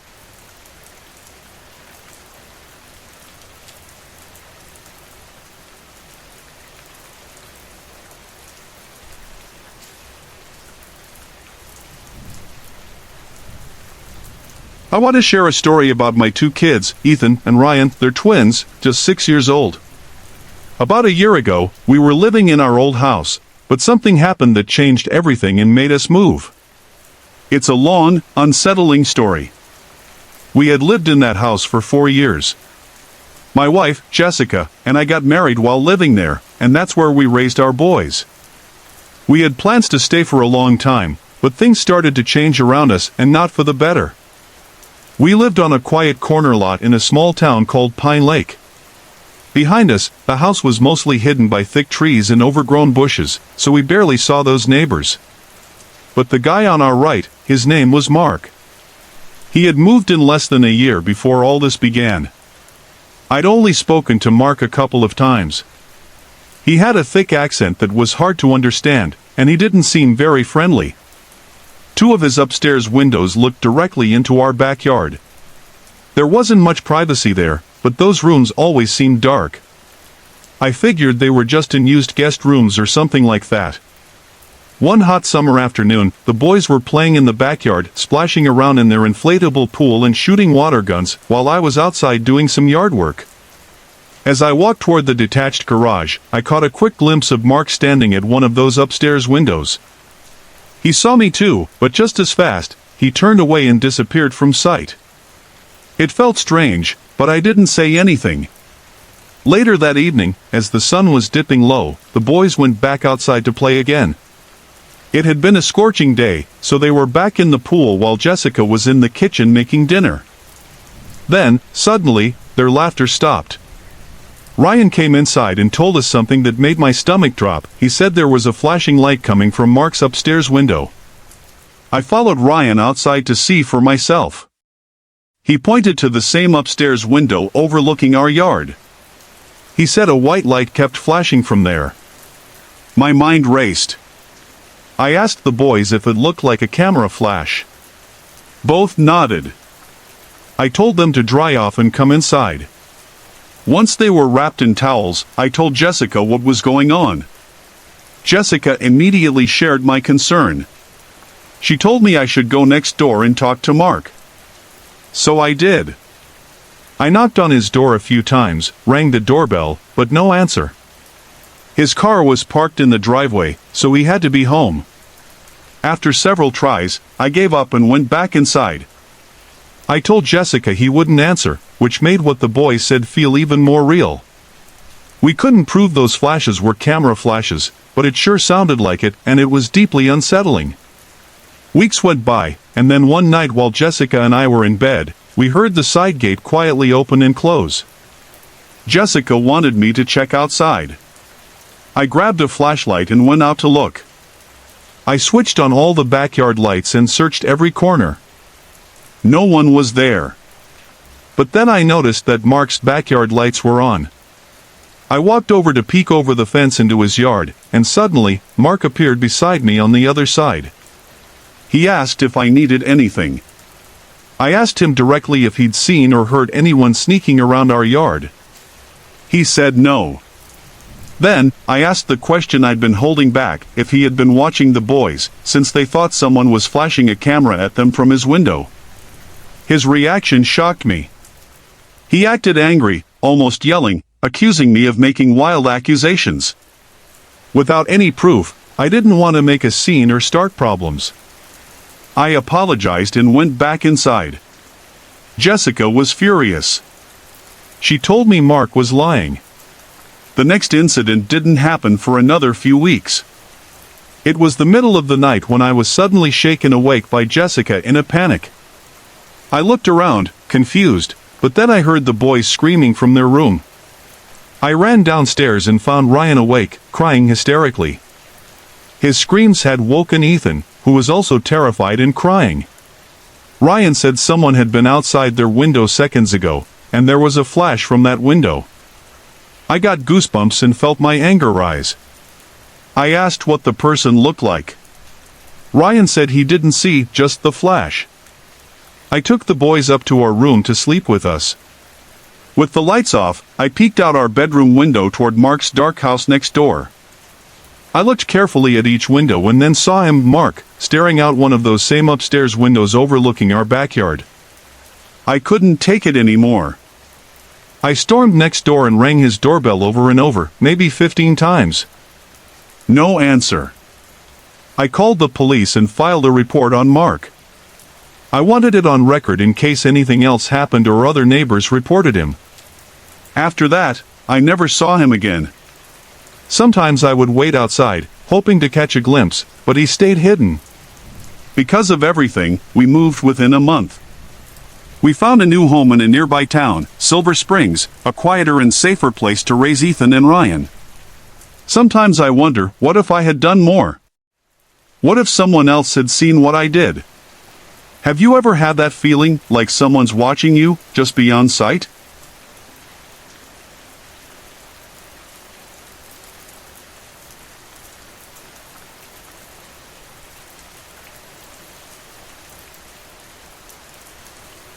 About 3 months ago, I moved into a small apartment with 2 other women so I could start college in a quiet town called Pine Lake. There are a few things about the building that make it less than ideal. For one, most of the apartment windows face a narrow hallway where neighbors constantly walk back and forth. If you keep your windows open, anyone passing by can peek inside. But since I spend most of my time at school and the girls I live with and most neighbors are friendly, I usually don't mind. A few nights ago, as I was getting ready for bed, I heard music playing somewhere nearby. It was mostly pop songs from the early 2000s. Since Pine Lake has a lot of college students and some fraternity houses, I figured it was just another party or a group of drunk friends hanging out on the street. I climbed into bed and let a random video play on my phone to help me fall asleep, like I often do. But just as I started drifting off, I heard a drilling noise. At first, I thought I must be imagining things or that the sound was coming from my phone. I paused the video and listened carefully.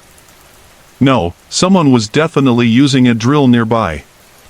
I got up and walked around the apartment, confused. It was around 11 p.m., so who would be working on anything at this hour? The noise grew louder near my bedroom window, so I opened it and realized the sound was coming from the apartment next door. That's when I noticed the music was coming from there, too. But that apartment was supposed to be empty. That only made me more confused. Maybe someone had planned to rent it and the landlord was fixing things late at night? Still, it felt strange. I tried to go back to sleep, but the noise didn't stop. I was texting a friend and complained about it, sending him voice messages and even a video showing the window where the sounds came from. He told me to call the police because this couldn't be legal, especially in a building full of residents. I decided against it since I just wanted to rest, and it was already past midnight. I forced myself to sleep through the drilling, but just after 1 a.m., I woke again, this time to hammering. I felt stressed but wasn't ready to act yet, so I tried sleeping once more. But I woke up again, angry and fed up. I didn't even check the time. I threw on a robe and went to confront whoever was making all the noise. The window to that apartment was open, so I figured I'd talk to them directly. The window was just above a short staircase, so I had to step down a few steps to be seen clearly. That made me feel small and exposed, but it was the last thing on my mind. When I looked inside, my courage drained. Four men, all in their 30s or 40s, were there. They stopped everything and stared at me. Now, only music played from an old radio. The sudden silence of all other noises felt chilling. Just moments ago, I'd wanted quiet, but I didn't want to be the focus of these men's attention. Another thing that unsettled me, and I only realized it the next day, was their choice of music. Middle-aged men listening to songs that felt like they belonged to teenagers or even kids felt eerie. None of them looked surprised to see me. Instead, they had confused expressions like they didn't quite get why I was there. Remembering why I'd come, I said, "Excuse me, it's pretty late and most people here have work early. Could you please do this some other time? Keep in mind, I'm a short, skinny 19-year-old who hadn't even bothered to change out of my robe. What do you think happened next? Have you ever faced something like this late at night?" It was late, just past 2 in the morning, when two men, both in their early 40s, appeared at the window downstairs. They looked up and down at me with cold, hungry eyes, like hunters sizing up their prey. I froze. The hairs on the back of my neck prickled. Both were sweating, their mouths slightly open, and one gripped a heavy hammer that gleamed dimly in the streetlight. A twisted, cruel smile spread across their faces, and suddenly, I felt a wave of nausea rise inside me. Feeling shaken, I started to back away slowly toward my apartment, never breaking eye contact with them. Every step felt heavier, like they might reach out and grab me as I neared the last stair, just close enough to the window. As soon as I slipped out of their sight, I bolted to my front door, locked it tight behind me. One of my roommates was out of town that night, and the other must have been asleep. She hadn't replied to my text in our group chat asking if anyone knew who had moved into that apartment. I retreated to my bedroom, but the usual noises from downstairs had stopped. Even the radio that usually played soft jazz was silent. I didn't know what to make of it. I wasn't angry anymore, just grossed out, and deeply unsettled. I knew I should call the police, but the stress made me freeze. Checking the clock, it was about 2:15 a.m. I crawled back into bed, telling myself I wasn't scared, just tired and ready for sleep. Eventually, I drifted off. I woke again around 3:30 a.m. The silence was deafening. No sounds from the apartment below. That eerie quiet gnawed me. It was too still, too empty. I needed noise, any noise, to feel safe. A cold suspicion crept over me. What if someone was right outside my window, watching? I tried to shake the thought, but peaceful sleep was out of reach. The next morning, on my way out, I passed that same window. It was shut tight, like the night before had never happened. I asked my roommate if she'd heard anything strange. She told me she woke up several times but couldn't move, trapped by sleep paralysis. That confirmed I wasn't losing my mind. Those men had really been there. But then the questions came crashing in. How did they get keys to the building? Why hide during the day? What were they planning, just with me, or with anyone passing by? It's been a week. I haven't seen those men since, but I can't shake the feeling they're still out there, lurking just beyond sight. And honestly, the thought of them coming back keeps me awake some nights. What do you think they wanted? Have you ever felt eyes watching you in the dark?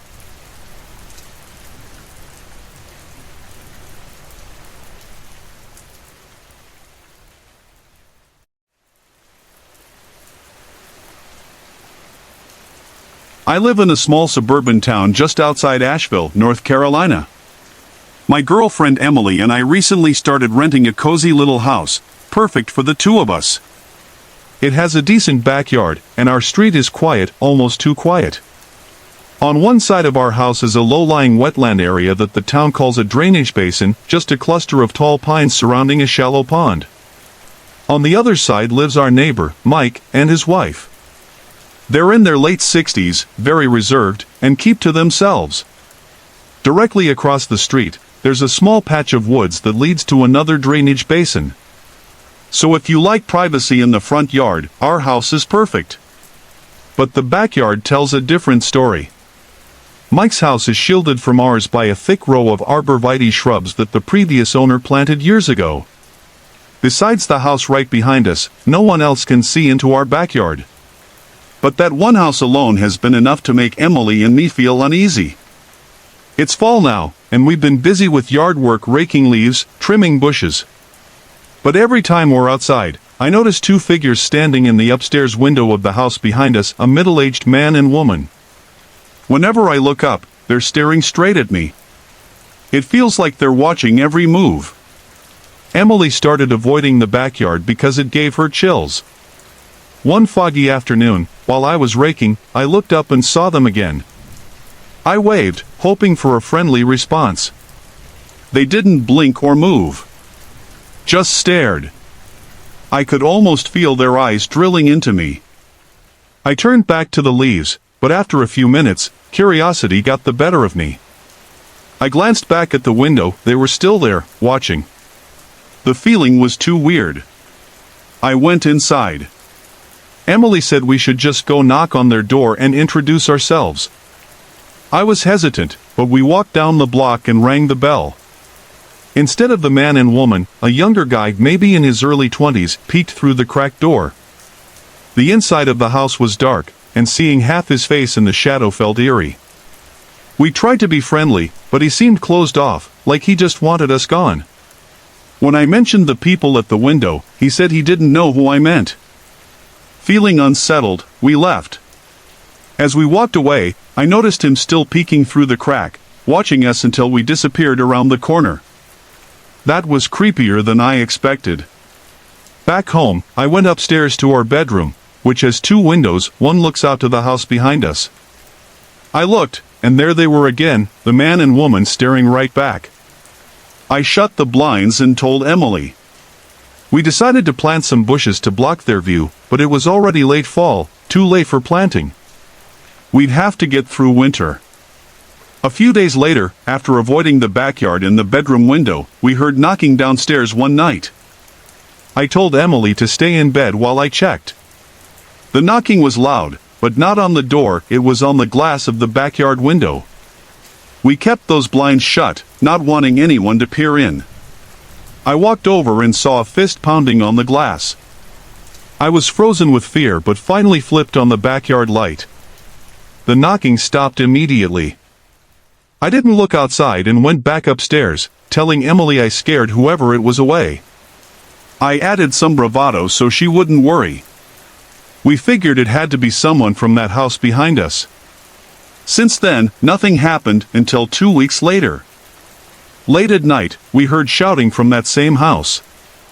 I opened our window slightly, and the muffled yelling came through two closed windows. It was loud enough to make me uneasy. Then suddenly, it stopped. Silence. We thought about calling the police but decided not to. I'll keep you updated if anything else happens, but things are getting seriously creepy around here.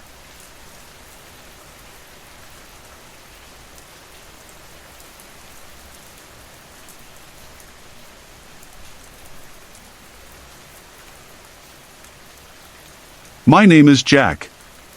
I've lived in a quiet town called Mill Creek all my life. Just under 2,000 people.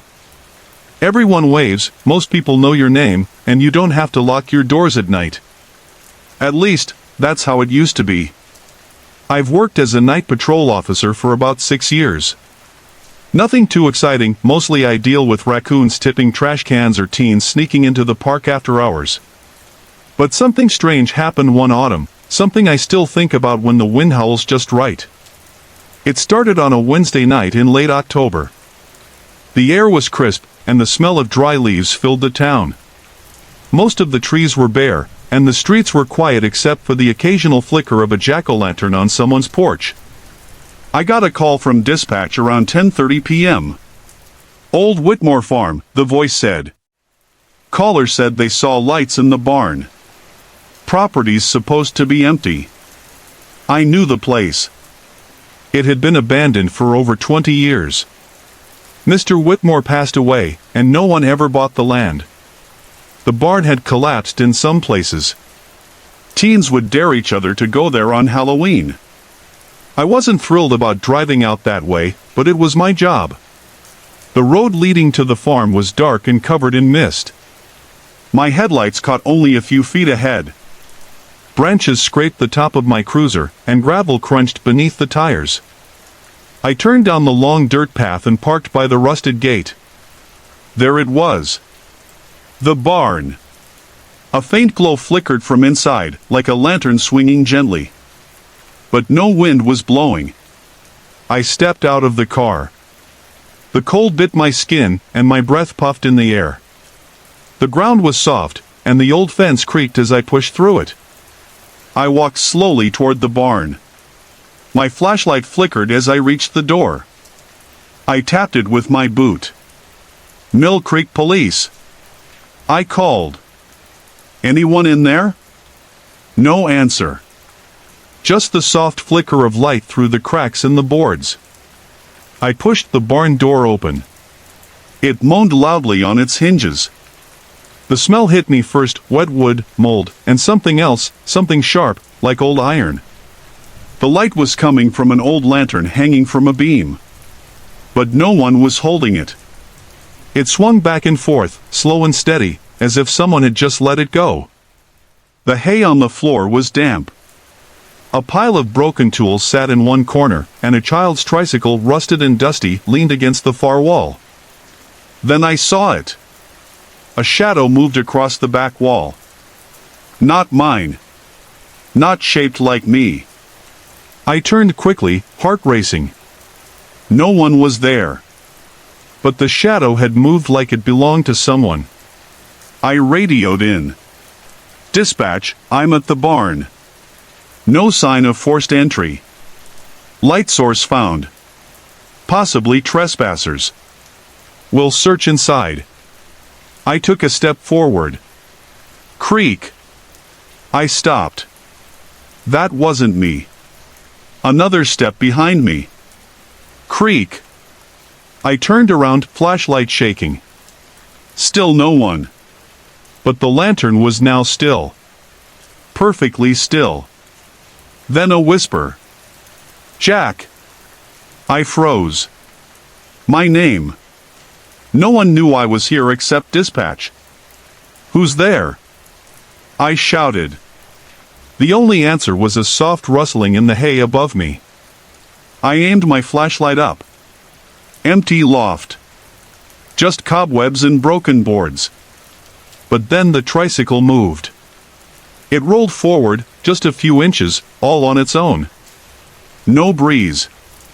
No slope. Just a deliberate, quiet roll forward. I didn't wait. I backed out of that barn and pulled the door shut behind me. I radioed back in. Barn's clear. False alarm. I'm heading back. But that was a lie. Something was in that barn. Something that knew my name. I didn't go back to the station. I went straight home and sat in the dark for hours. I didn't even take off my uniform. I just sat and listened to the silence. The next day, I went back with another officer, Frank. I told him everything. He laughed at first, but agreed to come. We opened the barn in daylight. The lantern was gone. The tricycle was still there, but it hadn't moved since I last saw it. No footprints. No signs of animals. Just cold air and silence. That would have been the end of it. A weird night I could brush off. Maybe blame it on stress or lack of sleep. But the next night, something else happened. At exactly 10:30 p.m., my doorbell rang. I live alone. No one visits me that late. I looked through the peephole. No one was there. But at the end of the walkway, there was a lantern. Flickering gently. Sitting on the ground. I didn't open the door.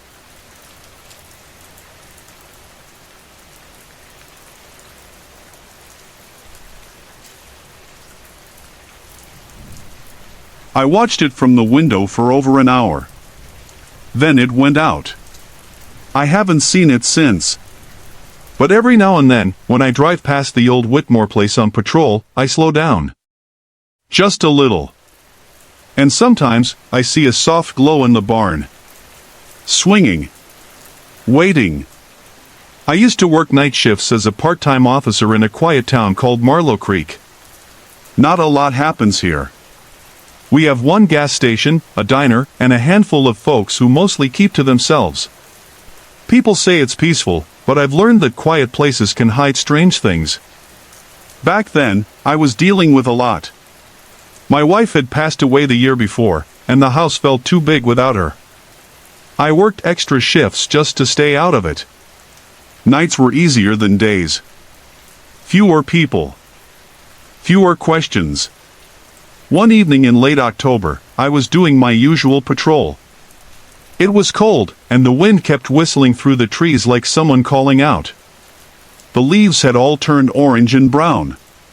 Some floated across the road as I drove through the foggy back roads of Marlow Creek. That's when I saw it. A blinking red light. It was coming from the woods near Cypress Road. At first, I thought maybe it was someone's phone flashlight or a car hazard light, but there were no cars. No one ever parked there, it was just old forest land, mostly untouched. I pulled over and turned off the engine. The fog was thick, and the silence felt heavy. I stepped out and called, "Hello?" No answer. Just the wind rustling through dead leaves. I walked slowly toward the light, my boots crunching against twigs and frozen ground. The blinking continued, slow and steady, almost like a heartbeat. My hand rested on my flashlight, but I didn't turn it on yet. Then I saw it. A small phone, wedged between the roots of an old oak tree. The red light was its dying battery indicator. But that wasn't what made my chest tighten. The phone was recording. I picked it up. The screen was cracked, but I could still play the last video. I pressed play, expecting maybe a kid's prank or a random clip. What I saw made my skin crawl. It showed someone, probably the owner, walking through the woods. The camera moved quickly, like they were running. Their breathing was loud. They kept looking behind them, whispering, "It's following me, it's following me." Then the screen turned black. But the audio kept going. Crunching footsteps. A low, gurgling sound. And finally, silence. I turned the camera off and looked around. My breath fogged in the cold air. There was no one in sight. But suddenly, I felt like I wasn't alone. The hairs on the back of my neck stood up. Something was watching me. I turned on my flashlight and pointed it toward the trees. Just shadows. Just cold wind. But something was off. The woods didn't feel right. I backed away, got into my cruiser, and drove straight to the station. We tracked the phone to a local teen who'd gone missing 2 weeks earlier. His parents had posted flyers all over town. The case had gone cold until now. The video was sent to the state investigators, and we combed the area again the next morning. We found nothing. No tracks. No signs. Just the dead phone, the tree roots, and the wind. After that night, strange things started happening. Calls would come in from Cypress Road, 911 hang-ups. When we traced them, it was always the same coordinates, deep in the woods. But there was never anyone there. One night, Officer Peterson responded to one of those calls. He swore he saw a figure in the fog, standing motionless near the trees. He tried to approach it, but the moment he stepped forward, the figure vanished. Then his radio cut out. For 5 minutes, we couldn't reach him. When it came back, he was sitting in his cruiser, pale as a ghost, saying only, "Don't go in the woods alone." He never explained what happened during those missing minutes. Some folks in town believe there's something in those woods, something that marks people. Something that hides in fog and follows sound. A few say it's just trauma or grief messing with our heads. But I don't know anymore. I haven't gone near Cypress Road since. I avoid it on patrol. I avoid even thinking about it when I drive by. But sometimes, when I'm trying to sleep, I hear a faint beep beep beep like a low battery warning. Always 3 beeps. Then silence. It doesn't come from my phone. It comes from outside the window. Hey everyone! I put a lot of effort and heart into creating these videos just for you. If you're enjoying the content, I'd love to hear from you. Drop a quick comment below and let me know where you're watching from and what time it is for you right now. Your support means the world to me, and it keeps me motivated to bring more awesome videos your way.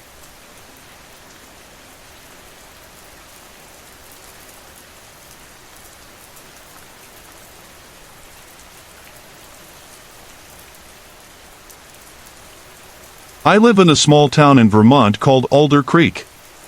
It's quiet here. People know your name at the grocery store. The kind of town where nothing really happens. But something did happen. Something I can't explain. And ever since that night, I've never looked at the streetlight outside my house the same way again. My name's Chris. I moved back here after my divorce, just me and my dog, Duke. He's a golden retriever and the only thing that kept me sane during those first few lonely months. I'd always loved autumn, but last October felt heavier than usual. Cold. Still. And sad. My house sits on a dead-end street. Just 6 homes total. Right outside my bedroom window, there's a streetlight that flickers sometimes. It's been doing that ever since I moved in. The city says it's a wiring issue. I never really cared. Until the night it stopped flickering and started doing something else. It began on a Thursday. I had just finished dinner and was lying on the couch watching old shows. Duke was asleep by the fireplace. Outside, the wind was picking up, rattling the windows. I checked the thermostat, 57 degrees inside. I got up to close the last drafty window in the kitchen. That's when I noticed something out of the corner of my eye. The streetlight was on. But there was someone standing under it. They weren't moving. Just standing there.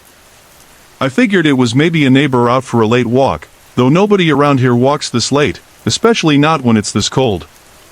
I looked a little harder. No jacket. No flashlight. No phone glow. Just a tall, thin figure in the middle of the road. Head tilted slightly, arms by their sides. They didn't seem to notice me looking. I turned off the kitchen light and watched from behind the curtain. They stood there for about 2 minutes. Then they walked away slow, steady steps and disappeared into the woods behind the houses. I didn't sleep much that night. The next morning, I checked the spot. There were no footprints in the dirt by the street. Nothing in the woods either. Duke sniffed around but didn't bark or act weird. Maybe I was overtired, I told myself. Maybe my eyes played tricks on me. But the next night, it happened again. Same time. Same place. Only this time, Duke growled. Low and deep. The kind of growl that comes from his gut. I looked outside, and there the figure was again. Standing motionless under the streetlight. I thought about calling the cops, but what would I even say? That a stranger is using public space? So I watched. Eventually, they moved again. Same slow steps. Same direction, into the woods. But something was different this time.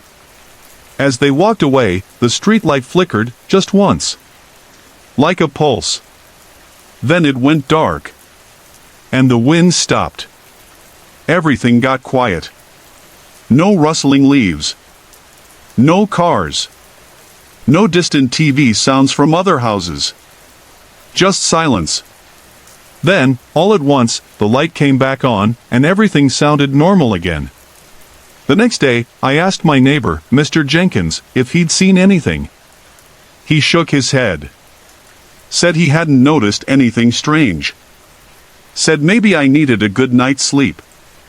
The following night, I left the curtains open. I didn't want to be surprised. Around 11:45 p.m., I turned off all the lights and sat in the dark with Duke by my feet. The figure showed up again. But this time, they weren't alone. A second person was standing beside them. Shorter. Same stillness. Same blank posture. And then, something even stranger happened. The taller figure raised its hand and pointed straight at my window. I froze. Duke started barking like crazy. Not his usual bark, this was panicked, desperate.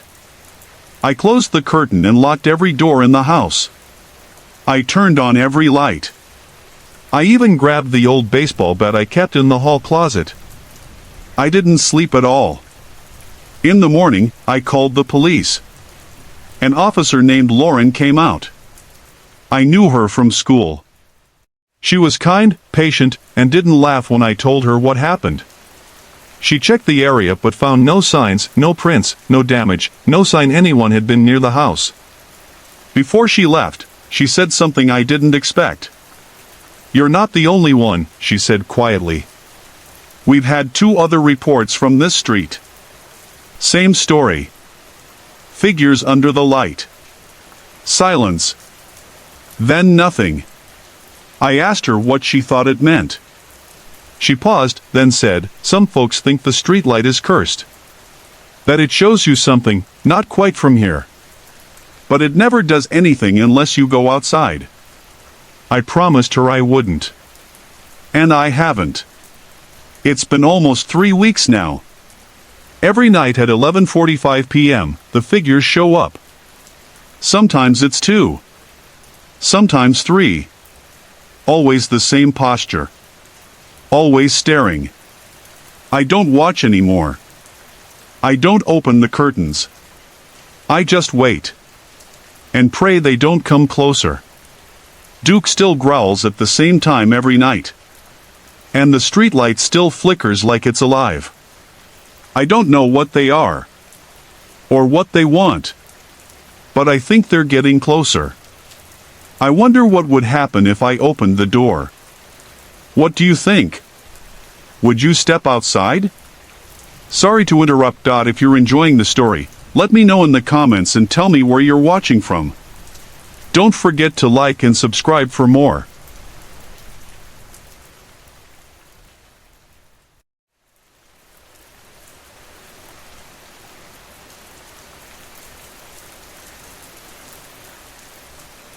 Jake had lived in Willow Creek his whole life.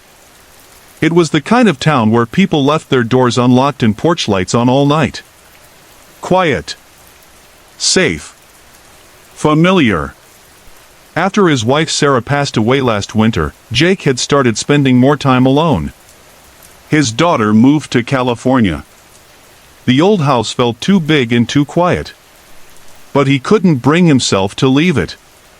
Not yet. Jake was a retired postal worker. Every night, he'd sit on the porch, sip hot coffee, and watch the wind move the leaves. Fall had just begun, and the cold had crept into the bones of the house. He liked the chill. It made him feel something. One night, it was colder than usual. The wind made the shutters creak. His porch light flickered for the first time in years. He tapped it with a broom handle. It steadied. Then it flickered again. Jake brushed it off. "Old wires," he muttered. But as he sipped his coffee, something in the air changed. He felt it. The stillness. Like the whole street was holding its breath. A dark figure stood at the end of the driveway. Still. Unmoving. Jake stood up. "Hello?" he called. No answer. The figure didn't move. He stepped off the porch. "Can I help you?" Still no reply. Jake blinked and the figure was gone. He looked around. Nothing. Just the soft rustle of leaves and the distant sound of an owl. Maybe his eyes were playing tricks. He hadn't been sleeping well lately. Back inside, he locked the door for the first time in months. He even closed the blinds. That night, he couldn't sleep. At 2 a.m., his phone buzzed once. A text from an unknown number. "Why'd you stop sitting outside?" His heart jumped. He didn't reply. He turned off the phone. The next day, Jake walked to the local diner. He told Edna, the waitress, about the figure. She nodded slowly. "Others have seen it too," she said. "Always when the porch light flickers." Jake laughed it off. "Sounds like ghost stories." Edna didn't smile. "My brother saw it last fall. He never sat outside again." That night, Jake didn't plan on going out. But he couldn't help it.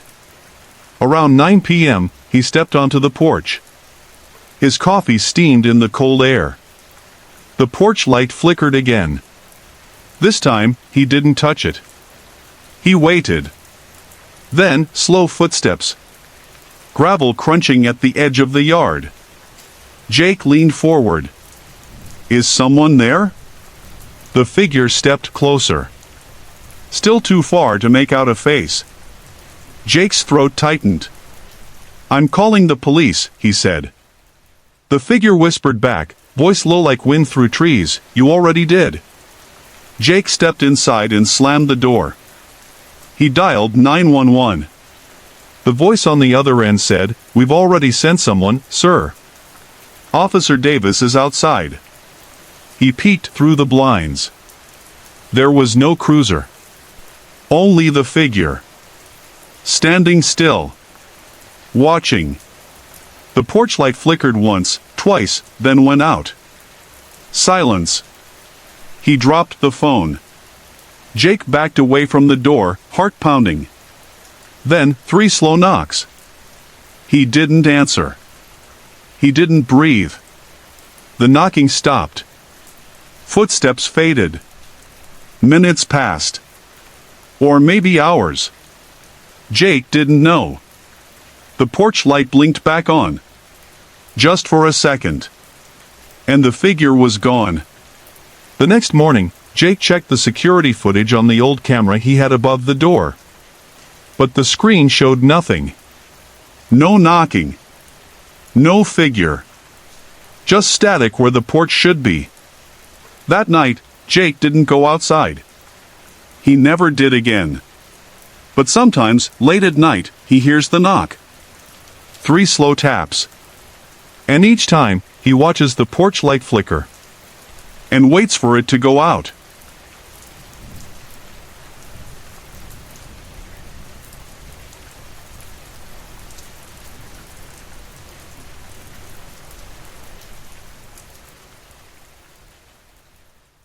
My name is Chris. I live in a small town called Willow Creek. It's the kind of place where people wave from their porches and everyone knows your name. After my wife passed away last winter, things changed. The house felt cold. Empty. I couldn't sleep well. I started taking walks at night just to clear my head. We live near a stretch of forest. Not too deep, but still thick with trees. Kids say it's haunted. Grown-ups say that's just stories. I never paid much attention to either.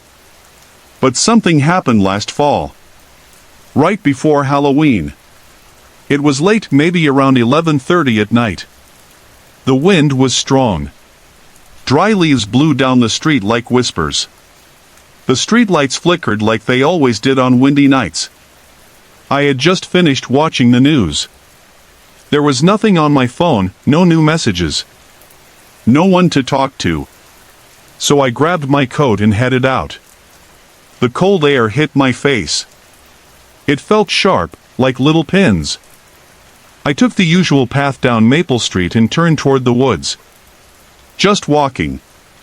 Thinking. Remembering my wife's laugh. That's when I saw it. A light. Deep in the trees. It wasn't bright, more like a soft glow. Pale and blue, like moonlight, but wrong. Too low to be the moon. too steady to be fire. It hovered, not moving. I stopped. Watched it. I thought maybe it was a camper. Or someone with a flashlight. But there were no cars parked nearby. No sound. Just the wind. Curious, I stepped closer. The leaves crunched under my boots. The trees creaked.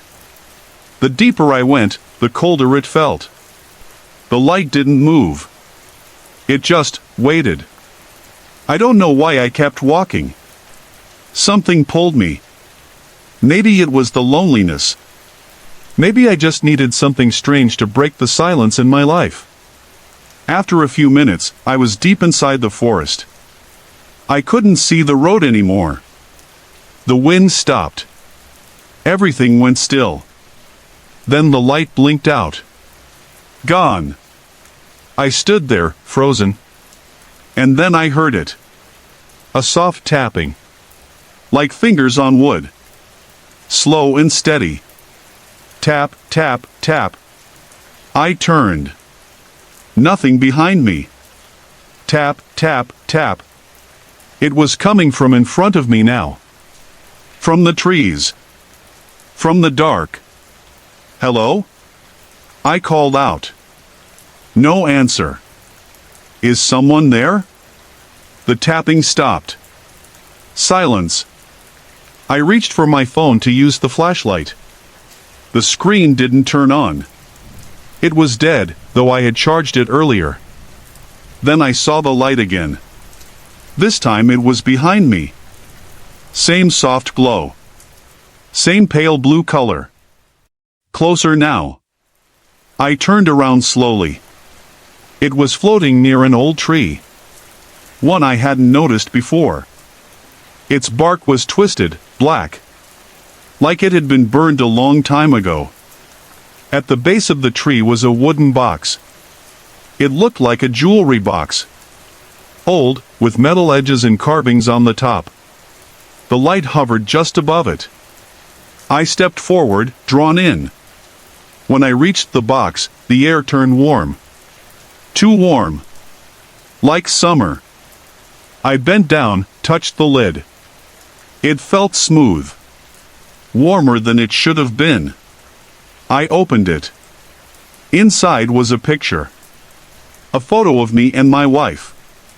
From years ago. At the lake. I dropped it. My chest tightened. How is this here? I whispered.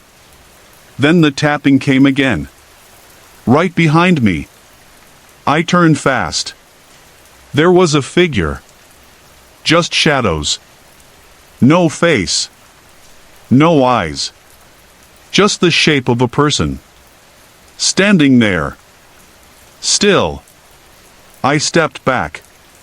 My legs shook. The box slammed shut on its own. The light vanished. I ran. Branches scratched my arms. My breath came out in gasps. I didn't stop until I saw the flickering streetlight at the edge of the woods. I didn't sleep that night. The next morning, I went back with the police. I told them someone might have been in the woods. They searched. No box. No light. No photo. Nothing. They said I probably imagined it. That grief does strange things. But I know what I saw. And the picture? It was on my kitchen table the next morning. Same one. Same tear in the corner. I never told anyone that part. Now, I stay inside at night. I don't walk near the woods. I put curtains over the windows. And I never, ever answer strange lights. Some nights, I hear tapping again. Always at 11:30. Always from outside. But I don't look anymore. Because sometimes, when you go looking for comfort in the dark, something else finds you first.